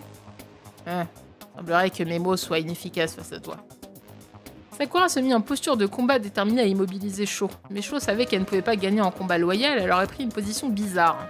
Dans un combat normal, Sho perdrait clairement contre Ogre, mais si Sho se concentrait sur l'esquive, l'issue du combat serait difficile à prédire. Évidemment, seuls quelques élèves avaient immédiatement remarqué les capacités physiques de Sho, la génocidaire. Les deux femmes échangèrent des regards hostiles, alors que les autres élèves les regardaient nerveusement. Sauf une. Kyoko regardait quelqu'un d'autre. Elle regardait Monokuma, qui était immobile dans un coin du gymnase, émettant du bruit blanc par ses haut-parleurs. Il avait arrêté de bouger au moment où l'attention de tout le monde s'était fixée sur Sakura et Toko. Il était possible que le hack de Madara eût été perturbé, mais... Une infinité d'autres possibilités tourbillonnaient également dans l'esprit de Kyoko, parce que c'est la meilleure et qu'elle va tout comprendre. Elle brossa ses cheveux de sa main gantée et continua à observer. Quoiqu'elle ne pouvait pas se souvenir de son talent exact, elle agissait maintenant par pur instinct. Les étranges situations qui n'arrêtaient pas de se dérouler devant elle la secouaient jusqu'au plus profond de son être. Son esprit travaillait méticuleusement, méticuleusement passé en revue la masse d'informations contenues dans ses innombrables souvenirs. Et alors qu'ils se synchronisaient grâce aux synapses qui s'activaient dans son cerveau, Sakura et Toko décollèrent du sol au même moment, et un grand impact résonna dans le gymnase. Grâce au combat intense qui se déroulait dans le gymnase, Mukuro put gagner plus de temps qu'elle ne l'avait pensé. Dès qu'elle était entrée dans l'infirmerie, elle avait déniché du matériel médical et fait ce qu'elle avait pu faire pour arrêter le saignement. Quoiqu'encore un peu faible, la respiration de Makoto s'était lentement stabilisée. Mukuro laissa échapper un soupir de soulagement. Cependant, bien qu'elle ait réussi d'une manière ou d'une autre à arrêter le saignement, elle n'était pas encore sortie de l'auberge pour autant. Aussi miraculeux que cela puisse paraître, il semblait qu'aucune artère ni aucun organe vital n'a été touché. Serait-ce grâce à la chance ultime de Makoto? Mais peut-être n'est-ce pas une si grande chance que cela? Après tout, le meilleur traitement qu'il pouvait espérer obtenir serait partiel au mieux. Mukuro n'avait pas à choisir. Si seulement je pouvais lui transfuser du sang. L'infirmerie aurait dû avoir plusieurs poches de sang pour faire des transfusions. Mukuro suspectait que le groupe sanguin de Makoto était écrit dans son électroïde, mais lorsqu'elle se pencha pour fouiller ses poches... Ah! Je vois que tu vas toucher les habits d'un garçon endormi. Qu'est-ce qui pourrait bien se passer? Les adultes peuvent continuer à jouer, mais les enfants feraient mieux d'appuyer sur le bouton B, d'accord? What? Ah, putain, c'est Monokuma! Oupoupou! Mukuro se tourna vers cette voix familière et vit Monokuma debout derrière elle. Tu es toute seule avec Makoto? Fais comme si je n'étais qu'un animal sauvage tout mignon et laisse tes désirs te guider. En tant que directeur, je me dois de prévenir toute relation sexuelle illicite, mais les cours d'éducation physique sont tout à fait autorisés, mademoiselle. Demoiselle. Bien qu'il ressemblait en tout point à celui qui était dans le gymnase, c'était clairement pas le même Monokuma. De nombreux Monokuma avaient été placés à travers toute l'académie, donc ce n'était pas difficile pour lui de tout à coup apparaître de nulle part. De toute façon, c'était la même personne qui les contrôlait tous. Mokuro s'était méfié d'une attaque de Monokuma pendant qu'elle soignait les blessures de Makoto. Mais son apparition à ce moment précis semblait l'avoir prise au dépourvu. « Junko ?» demanda prudemment Mokuro. D'un air curieux, Monokuma inclina sa tête, ainsi que tout le haut de son corps. « Junko, mais c'est qui ça ?»« Junko, j'avais encore jamais entendu parler de ce pays. » Arrête de blaguer, réponds-moi, Junko. T'as essayé de me tuer, n'est-ce pas? Junko ceci, Junko cela, mais c'est quoi ton problème? Je t'ai déjà dit que je suis Monokuma Failu. Comme tu dois être décevant, puisque tu n'arrives même pas à te souvenir de ça. Tu n'es pas seulement décevante en tant que personne, tu es aussi décevante en tant que sœur. C'est bien parce que du coup, Junko, tu t'es grillée toute seule en disant sœur, mais c'est pas grave. Tu es trop fluette et ton cerveau ne sert qu'à faire marcher tes muscles et ta personnalité est absolument insupportable. Désolée, dit Mukuro. Elle n'avait pas besoin de s'excuser, mais entendre sa petite sœur encore une fois dire qu'elle était décevante était suffisant pour faire céder la soldate ultime. Filou. Monokuma l'ignora, elle et sa situation, grimpa sur le corps à peine respirant de Makoto et commença à tapoter sur ses joues. Alors, qu'est-ce que tu vas faire avec Makoto maintenant? Les habitudes de reproduction des humains m'intéressent beaucoup, tu sais. Qu'est-ce que... commença Mukuro avant de renoncer. Monokuma baissait la voix et commença à chuchoter dans son oreille. Oh Popo, Makoto est un bon garçon, hein? Il s'est même sacrifié pour te sauver. Il est si généreux qu'il en devient désespérant, oh Popo. Il n'est pas encore mort, insista Mukuro. Malgré son temps assuré, elle n'arrivait pas à cacher la peur qui subsistait dans sa voix. Eh bien, ça a envie de faire des choses ici. Elle a envie que Makoto lui fasse ça. Pardon. Oh Popo, c'est la chose la plus décevante à propos de toi. Tu n'arrives même pas à dire « je le laisserai pas mourir ». Je le laisserai pas mourir, Junko. Il faut que tu fasses un son Monokuma Faelu. Ouais, c'est vrai. Monokuma Faelu. Mokuro n'arrivait plus à en placer une tant Monokuma la tourmentait à cause de « Oh Popo » et de « ha ha ha ». Faudrait que je fasse un son genre « Oh Popo, Monokuma Faelu ». Je retiens, je suis à 2h18 de stream. Je le garde. Au pire, quelqu'un peut me faire un clip de « Oh Popo, Monokuma Faelu », là, celui que je viens de faire. Comme si tu pouvais le faire. Dommage sans regret. Et à demain. Wahaha. Est-ce parce que Makoto a été la première certaine qui t'ait jamais souri? Oh! Toi, une machine à tuer décevante, déprimante, disgracieuse et inhumaine. Who let Makoto's dies? Bien qu'il n'y ait Junko, Monokuma commence à parler en détail du passé de Mukuro. Ah, t'inquiète pas, Arka, sinon je le ferai moi, t'inquiète pas. Cette contradiction était typique de Junko, et Mukuro en était tellement secouée qu'elle ne pouvait rien faire à part écouter l'ours radouter encore et encore. Seuls ceux qui s'adaptent survivent, la seule chose que les gens qui ont un cœur tendre peuvent faire est de mourir, tu sais. La preuve, tu vas bientôt pouvoir regarder Makoto mourir. Oh Popo. Il va pas mourir. La manière de parler de Mukuro était devenue complètement irrégulière depuis qu'elle avait enlevé sa perruque blonde. À part sa conversation avec Makoto, tout ce qu'elle avait dit en tant que Junko était du texte que sa sœur avait écrit. Mais maintenant, Mukuro n'avait plus de texte auquel se fier. Mukuro traitait Monokuma comme elle traitait sa sœur. Si les autres élèves la voyaient agir avec autant de faiblesse, ils ne croiraient jamais qu'elle était la même personne que celle qui avait combattu Sakura dans le gymnase. Cela allait plus loin. N'importe qui de son passé de mercenaire qui la verrait maintenant penserait à cause de son changement complet d'attitude qu'elle était une toute autre personne. Monokuma continue à railler Mukuro. Eh non, il va mourir. Je sais que c'est triste, mais faut regarder la réalité en face. Monokuma se tortilla et dansa sur place. Il ponta le visage de Mukuro. Alors, il y a un truc qui fait que je vais vous hyper pour Danganronpa Ultra Disperse Girl, c'est qu'à un moment, on voit Monokuma danser. Voilà. Enfin, des Monokuma danser. C'est tout ce que j'ai à dire. Il y a une scène, elle m'a achevé de rire, où tu vois des Monokuma qui dansent. Je sais même plus comment ils dansent, mais la musique en plus et tout est parfait. Genre, vraiment, ils sont en train de danser. Alors que le contexte est ultra tragique, mais ils sont en mode ouais, c'est la fête, let's go. Parce que Makoto va mourir de ta propre main. Et tu peux aussi faire danser des Monokuma, j'ai trop hâte. Hein? Conflit interne parmi les terroristes. La grande méchante terroriste fait taire le faible esprit avant qu'il puisse révéler des informations. Ouais, ça clairement c'est parti Night. Ça arrive tout le temps, non? Finalement, toutes ces choses désespérées que tu as dites dans le gymnase n'étaient que des mensonges que tu racontais pour pouvoir t'échapper. D'ailleurs, j'en dis pas plus, mais Ultra Disperse Girl est complètement différent au niveau du gameplay. Hein. Ça n'a rien à voir avec ce qu'on a connu. Hein. C'est un autre truc, c'est un autre délire. Il y a des Monokuma tout nus. Comment ça, il est nu dans chaque jeu? Il y a plein de Monokuma. Voilà, si ça peut vous hyper, il y a des Monokuma partout. Poupou. Mukuro lui répondit par un froncement de sourcils. Tu peux pas faire ça, Junko. Je te laisserai pas faire ça. Alors qu'elle laissa échapper ces mots d'une voix tremblante, Mukuro fut en prise d'une confusion causée par ce qu'elle avait dit. Est-ce que je suis en train de défier Junko? Mais pourquoi? C'était un sentiment étrange. Il semblait qu'elle se tenait au bord de la corniche d'un grand bâtiment et qu'elle s'imaginait ce qui se passerait si elle sautait. Un sentiment destructeur, semblable à tenir le bébé d'un ami et se demander ce qui se passerait si on trébuchait et tombait. Sans qu'elle s'en rende compte, la peur et l'anxiété avaient pris le contrôle du cœur de Mukuro. En tant que membre de Fenrir, et en tant que désespoir ultime, Mukuro avait tué d'innombrables personnes. Elle avait manipulé de vraies grenades. Elle avait franchi les cieux en parachute, alors que des missiles anti-aériens transperçaient l'air tout autour d'elle. Son cœur ne vacillait jamais sur le champ de bataille, mais à ce moment, il lui semblait qu'il pouvait faillir d'un instant à l'autre. Monokuma, au contraire, était stable comme un arbre, et il pencha légèrement sa tête de côté. Hein? Tu n'as pas écouté mon histoire? Ce n'est pas moi qui vais tuer Makoto, c'est toi. Qu'est-ce que tu racontes, Junko?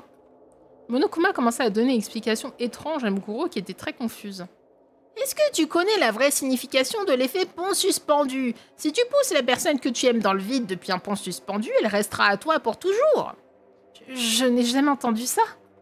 La vie ne suit pas toujours ce qui est écrit dans les manuels scolaires. C'est triste, mais c'est ça l'amour. Ces paroles n'avaient aucun sens, et Mukuro ne parvenait pas à trouver quoi lui répondre. Elle restait là sidérée. Pendant ce temps, Monokuma continuait son discours, disant volontairement des choses visant à contrarier Mukuro. Au fond, c'est ta plus grande chance, tu sais. Si tu tues Makoto ici et maintenant, personne ne te le prendra jamais. Makoto Naegi, mort à l'aube. Le dernier nom qu'il avait prononcé était Mukuro Ikusaba. La dernière personne à qui il avait souri était Mukuro Ikusaba. Merveilleux, n'est-ce pas? La proposition tordue de Monokuma avait son charme, et Mukuro n'était plus sûr de son engagement. Son jugement, pardon. C'est faux, il faut que ce soit faux. Mais c'est vraiment Junko qui le dit? Ça veut donc dire que tout cela est vrai, non? Mais c'est pas possible, elle va tuer Makoto parce que l'autre conne lui a dit ouais, vas-y, fais-le. Ouais, non, mais en plus, il agonise, genre... Non, c'est pas Junko, c'est Monokuma. Monokuma. Es-tu sûr que tu veux aider Makoto? Dès qu'il se sentira mieux, il se rendra compte de tout. Il saura ce que tu as fait à vos camarades de classe. J'arrive pas à croire que tu as vraiment effacé tous leurs souvenirs de leur temps passé ensemble et que tu les as forcés à s'entretuer. Makoto pourrait se fâcher contre toi et dire « Notre vrai ennemi n'est pas l'ours, c'est elle !» Est-ce que tu veux vraiment qu'il te tienne responsable de tout cela? Le visage de Mukuro devint pâle. Oh poupou! Oh putain, Makoto va mourir. Ou alors, est-ce que tu vas tuer les autres? Si tout le monde meurt sauf Makoto et toi, vous pourrez passer le reste de votre vie scolaire ensemble. On peut pas tenir un procès de classe avec seulement 2 personnes. Pour vous deux, ça pourrait être une bonne idée de vivre le reste de vos vies dans cette académie. Ils vont repeupler l'humanité. Non, c'est faux, Qu'est-ce que tu vas faire? Qu'est-ce que tu vas faire si ces souvenirs lui reviennent? C'est pas comme si tu sortais avec Makoto. Elle est fan. Elle veut repeupler. Tu ne faisais que le regarder de loin. Ah, tu es tellement timide. Aucun problème pour tirer dans le cœur ou le cerveau de quelqu'un, mais tu arrives même pas à courtiser un garçon stupide. Est-ce que tu veux vraiment savoir pour qui Makoto craquait avant que tu lui prennes ses souvenirs, oh poupou? Mukuro tremblait alors que Monokuma continuait à faire pression, desserrant petit à petit les vis, gardant son cœur en sécurité. Alors Mukuro décida de faire comme si elle n'avait rien entendu. Toute émotion disparut de son visage et elle chercha silencieusement l'électroïde de Makoto. Si tu cherches son groupe sanguin, il n'est pas écrit dans l'électroïde. Elle veut faire le réarmement démographique, exactement. Le visage de Mukuro devint pâle. En moins de 5 secondes, son plan d'ignorer Monokuma avait échoué. Mais puisque ton principal est composé à 50% de gentillesse, je vais quand même te le dire. Le groupe sanguin de Makoto est B. D'ailleurs, au Japon, c'est très important les groupes sanguins au niveau des significations et tout. Donc souvent, dans les mangas que je lisais à l'époque, t'avais les fiches personnages et t'avais groupe sanguin à chaque fois. Ils ont vraiment tout un truc avec les groupes sanguins. Dès qu'elle l'entendit dire cela, toute l'anxiété, l'horreur, l'hostilité, la malice qui tourmentait Mukuro disparurent complètement. Bah, il est B. Merci, Junko. Bah, il est B. Les yeux de Mukuro brillaient sans aucune suspicion. Alors elle tourna le dos à Monokuma sans aucune suspicion et se dirigea vers le frigo qui contenait les poches de sang. Celle-là va dire « Attends, merde, c'est B+, ou B-? Les poches de sang frais devraient avoir été préparées avant que le plan ne soit mis à exécution. Elle se conserve 21 jours stockée au froid. Elle devrait encore être bonne. Malgré l'absence d'émotion sur son visage, Mukuro se laissa ressentir un soupçon de satisfaction lorsqu'elle sortit une poche de sang du frigo. Attention! Alors que Monokuma la regardait, ses yeux normalement dénués de toute émotion avaient un frétillement à peine perceptible. Si un inconnu voyait son visage à ce moment, ou si même un élève voyait son visage maintenant, il se demanderait « Est-ce que Monokuma est surpris ?» En effet, il aurait l'air autant choqué que la première fois qu'il l'avait vu. À ce moment, un murmure s'échappa du visage inexpressif de Monokuma. « Il devrait y avoir une limite à la déception que tu peux provoquer. » Ce fut bien plus silencieux que les ailes d'un moustique. Même avec son nuit endurcie par les combats, Mukuro ne put entendre ce qu'il dit. Monokuma secoua la tête et sa voix revint à la normale. Alors si je vous tease encore une fois les Monokuma qui dansent avec cette musique. Voilà. C'est pas que je m'inquiète que toi le désespoir ultime ait de l'espoir en quoi que ce soit. C'est pas comme si j'attendais grand chose de toi à la base, alors ça m'aidera au moins à ressentir le désespoir. Ouf. Mais sérieusement, tu me déçois. Juste pour que tu saches, désespoir et déception sont deux choses complètement différentes, ok? Aussi différentes que les ours et les pandas. Qu'est-ce que tu... Le corps de Mukuro s'est mis à trembler alors qu'elle se retournait pour regarder Monokuma. Il ne parlait absolument pas différemment de son habitude. Junko n'avait pas éteint le modulateur de voix et commençait à parler de sa vraie voix ou quoi que ce soit du genre. Et pourtant, Mukuro était absolument terrifiée. Elle était terrifiée d'instinct. Pas comme un soldat.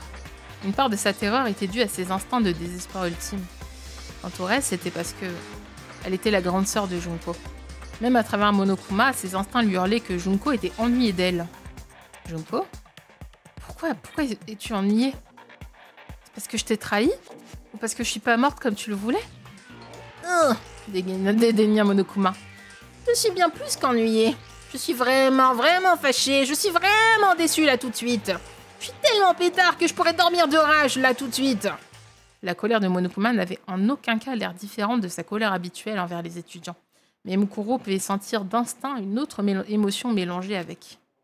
Sur le moment, elle pouvait ressentir que Junko se sentait désespérément déçu. C'est cohérent pour quelqu'un de déçu de perdre espoir. Mais pour le désespoir ultime, la déception signifie tout autre chose. Pour eux, la déception était équivalente à la perte du désespoir même. Mukuro était un membre du désespoir ultime. Aux ordres de sa sœur, Mukuro s'était de nombreuses fois sali les mains pour remplir le monde de désespoir. Malgré sa fierté d'appartenir au désespoir ultime, il y avait une nette différence entre Mukuro et sa cadette. Junko Inoshima était le désespoir incarné. Elle était née du désespoir, le laissait infecter l'espoir des autres jusqu'à ce qu'il les pourrisse de l'intérieur, les tordant jusqu'à devenir des reflets de sa propre image. Pour Junko, ressentir de l'espoir était un désespoir en soi. Instiller le désespoir chez les autres, instiller du désespoir en elle, lui faisant simultanément ressentir une douleur et une félicité absolue. Junko avait franchi la faille créée du conflit entre le plaisir et la pénitence toute sa vie. Inévitablement, la faille s'élargissait jusqu'à avaler le monde entier et le déchirer en deux. Mais d'un autre côté, Mukuro n'avait ni espoir ni désespoir pour le monde. Du moins, pas tant qu'elle était membre de Fenrir. Depuis sa plus tendre enfance, Mukuro se croyait destinée à répandre le désespoir à cause de sa sœur. Elle n'entretenait aucune malveillance envers le monde. Elle avait simplement accepté de devoir répandre le désespoir et choisi d'arpenter le même chemin que sa sœur. Le doute qu'elle ressentait n'était un récent bourgeon. Quand Junko lui a révélé son plan, quand elle a vu le monde brûler aux mains des terroristes portant des masques de Monokuma, elle n'a pas sourcillé d'un iota. En revanche, dès qu'elle a entendu le plan de sa sœur pour se faire s'entretuer leurs camarades de classe, Makoto inclus, un sentiment étrange commença à s'agiter en elle. Ce n'était que la graine d'un doute poussa rapidement en une vigne épineuse, s'enroulant autour des pieds de Mukuro. Sitôt qu'elle fut déguisée en Junko et finit de rencontrer les autres étudiants, dès qu'elle eut confirmé que tous leurs souvenirs avaient été complètement emportés, cette vigne commença à resserrer son étreinte autour du cœur de Mukuro. Ils sont partis. Junko est la seule au courant pour moi désormais. C'est comme ça. Mais ce n'est pas un problème, c'est comme au bon vieux temps. Les choses ne redeviendront jamais comme elles l'ont pu l'être, mais ça va. Ça devrait aller. Elle avait renoncé aux 2 dernières années passées avec ses amis afin de pouvoir les trahir et de leur offrir mort et désespoir. Malgré la douleur dans sa poitrine, Mukuro était au-delà de tout sentiment de culpabilité ou de remords pour ses actes. Mais la question « Pourquoi mon cœur me fait aussi mal ?» restait encore et toujours sans réponse. Peut-être est-ce pour ça qu'elle avait passé autant de temps à discuter avec Makoto quand il était à l'infirmerie. Et quand Makoto lui a donné cette réponse particulière, quelque chose a changé en elle. En échange, je te promets que si je décide de tuer quelqu'un, ce ne sera pas toi. Les mots qui avaient explosé de Mukuro n'étaient pas une autre improvisation pour parfaire son rôle de Junko. C'était un sentiment sincère du plus profond de son cœur. Elle planifiait d'ailleurs demander à Junko elle-même si Makoto pouvait d'une façon ou d'une autre être épargnée du plan. Ces 2 dernières années, les intérêts de Mukuro ont commencé à s'éloigner de ceux de sa sœur et à se rapprocher du monde. Par extension, ses intérêts incluaient aussi Makoto, la première personne à lui avoir jamais souri et à l'avoir fait se sentir connectée au monde. Elle est vraiment in love. Il était comme une bouture d'honnêteté pure qui avait pris racine dans le cœur de Mukuro. Mais il se serait fait friendzone parce que Makoto c'est ses Sayaka. Hein. Mais le temps qu'elle se rende compte, l'arbre avait déjà pourri. Alors que Mukuro luttait pour comprendre la situation, Monokuma laissa échapper un soupir et dit « Je me demande quelle part de toi est un loup en fait. Tu n'es qu'un chien qui suit aveuglement les ordres de Junko. Ce tatouage sur ta main a-t-il même un sens ? Est-ce que tu n'es qu'une traînée qui promet sa loyauté à quiconque la possède ? Je parie que Toko dirait ça, affirmatif. » Monokuma continuait à parler tandis que Mukuro restait figée dans sa confusion.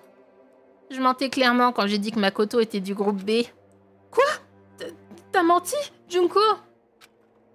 Quelqu'un de normal aurait été soupçonneux. J'ai jamais pensé que tu me croirais là-dessus. Je dois pas avoir les yeux en face des trous, parce que je l'ai carrément pas vu venir. Même avec la capacité à prévoir le futur. C'est choquant. Putain, je vais m'être chialer partout comme une espèce de chat robot, sérieux.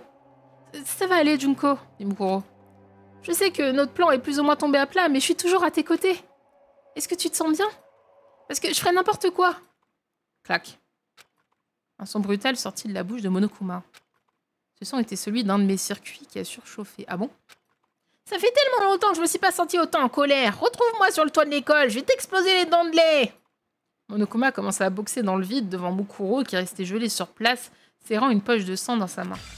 Elle avait toujours l'air confus, et Monokuma leva les bras de frustration. Tu es si décevante que je peux même plus le prédire. Un rugissement menaçant explosa de la bouche de Monokuma alors qu'il fondait vers Mukuro toute griffe dehors. Sur le coup, son visage perdit toute émotivité. Ce n'était pas une action consciente. Les instincts défensifs acquis lors de la période avec Fenrir avaient temporairement scellé ses émotions alors qu'elle contrait l'attaque de Monokuma. Mukuro attrapa une potence d'intraveineuse et l'utilisa pour parer les griffes acérées de Monokuma. Toutefois, les griffes de Monokuma semblaient faites d'un alliage spécial et tranchèrent facilement la barre en diagonale. Mais au lieu de poursuivre son attaque, Monokuma continua à parler à Mukuro. « J'imagine que t'es moins décevante quand il s'agit de se battre. En fait, si t'étais pathétique au point de mourir par cette seule attaque, ça aurait été intéressant en soi. Mais pour l'heure, t'es seulement incompétente en tout. » Je suis désolée, dit Mukuro. « J'ai pas pu m'empêcher de bloquer ton attaque. Mais je peux pas t'affronter, Junko. Après tout, je suis tout ce que t'as. Je suis la seule qui te comprenne un minimum. » Les mots de Mukuro étaient criblés d'un désarroi infini. Le contraste entre son stoïsme habituel et sa façon d'agir actuelle était si radical que les gens auraient pu croire qu'elle avait plusieurs personnalités. Oui, c'est une carpette. Elle sert à rien. Cependant, Monokuma ne faisait que la fixer silencieusement. Il était parfaitement immobile, comme si toutes ses fonctions avaient été complètement désactivées. Mais Mukuro continuait à partager ses sentiments. « C'est impossible que je te laisse juste toute seule !» Alors Monokuma brisa son silence, mais... À ce moment-là, un écran de l'infirmerie s'alluma, affichant le visage d'une fille, Junko. Au même moment, une voix complètement différente de celle de Monokuma commença à sortir des haut-parleurs. Hé, Mokuro! Junko! Ça faisait déjà plusieurs jours que Mokuro n'avait pas entendu la vraie voix de sa sœur. Bien que son visage restait inerte, l'excitation brillait dans ses yeux. Toutefois, cet éclat devint immédiatement fantomatique. Je te suis reconnaissante, Mokuro, vraiment. La voix de Junko émanant des haut-parleurs semblait très douce et gentille. Junko? Je suis vraiment désolée. Je t'ai dit tellement de choses méchantes. J'ai même essayé de te tuer plus tôt, et j'allais te faire quelque chose d'horrible à l'instant. Bien que je sois au courant de tes sentiments envers Makoto. Tu n'as pas à te forcer. Même si tu ne l'as pas remarqué, c'était complètement évident pour n'importe qui te regardant. Tu ne t'es jamais soucié des photos de classe, mais quand Makoto te disait qu'il allait en prendre une, tu t'assurais de faire face à l'objectif. Et ainsi, Junko Enoshima, le désespoir ultime, dégaina un sourire pur et tendre. Sur l'écran, elle ressemblait à n'importe quelle lycéenne taquinant sa grande sœur. Et pourtant, Mokuro ressentait le désespoir et l'appréhension se blottir contre elle. J'ai toujours pensé que t'aurais dû essayer de prendre des photos avec Makoto. Mais j'imagine que c'est ce qui te rend si décevante. Remarque, même si t'es décevante et ennuyeuse, je t'aime quand même. Mokuro frémit en entendant ces mots. Je t'aime. C'est tout ce qu'elle avait toujours voulu entendre sa sœur dire. Mokuro y crut. Peu importe ce que disait Junko, elle croyait que sa sœur l'aimait vraiment. Elle croyait être la seule et unique personne qui puisse réellement comprendre le désespoir connu sous le nom de Junko. Elle était naïve. Eh ben on va s'arrêter là. On va s'arrêter là, il est 30. Ah, on a bien lu. Du coup, je m'étire. Bah franchement, je suis hypée. Je suis bien hypée par rapport à ça. C'est assez cool. J'ai hâte de voir le dénouement final. Et de voir du coup qui va survivre et qui va ne pas survivre dans ce what if, avec un Makoto toujours à moitié mort. Va-t-il survivre ou non? Réponse au prochain stream, qui sera dans un petit moment. Je rappelle qu'il n'y a plus de stream avant le 11 juillet. Le 11 juillet. Prochain stream le 11 juillet. On finit Danganronpa IF et pourquoi pas faire autre chose après. Je réfléchirai pendant ma pause. Voilà. Mais merci beaucoup d'avoir suivi. Déjà, bye bye YouTube, on se retrouve pour la prochaine fois.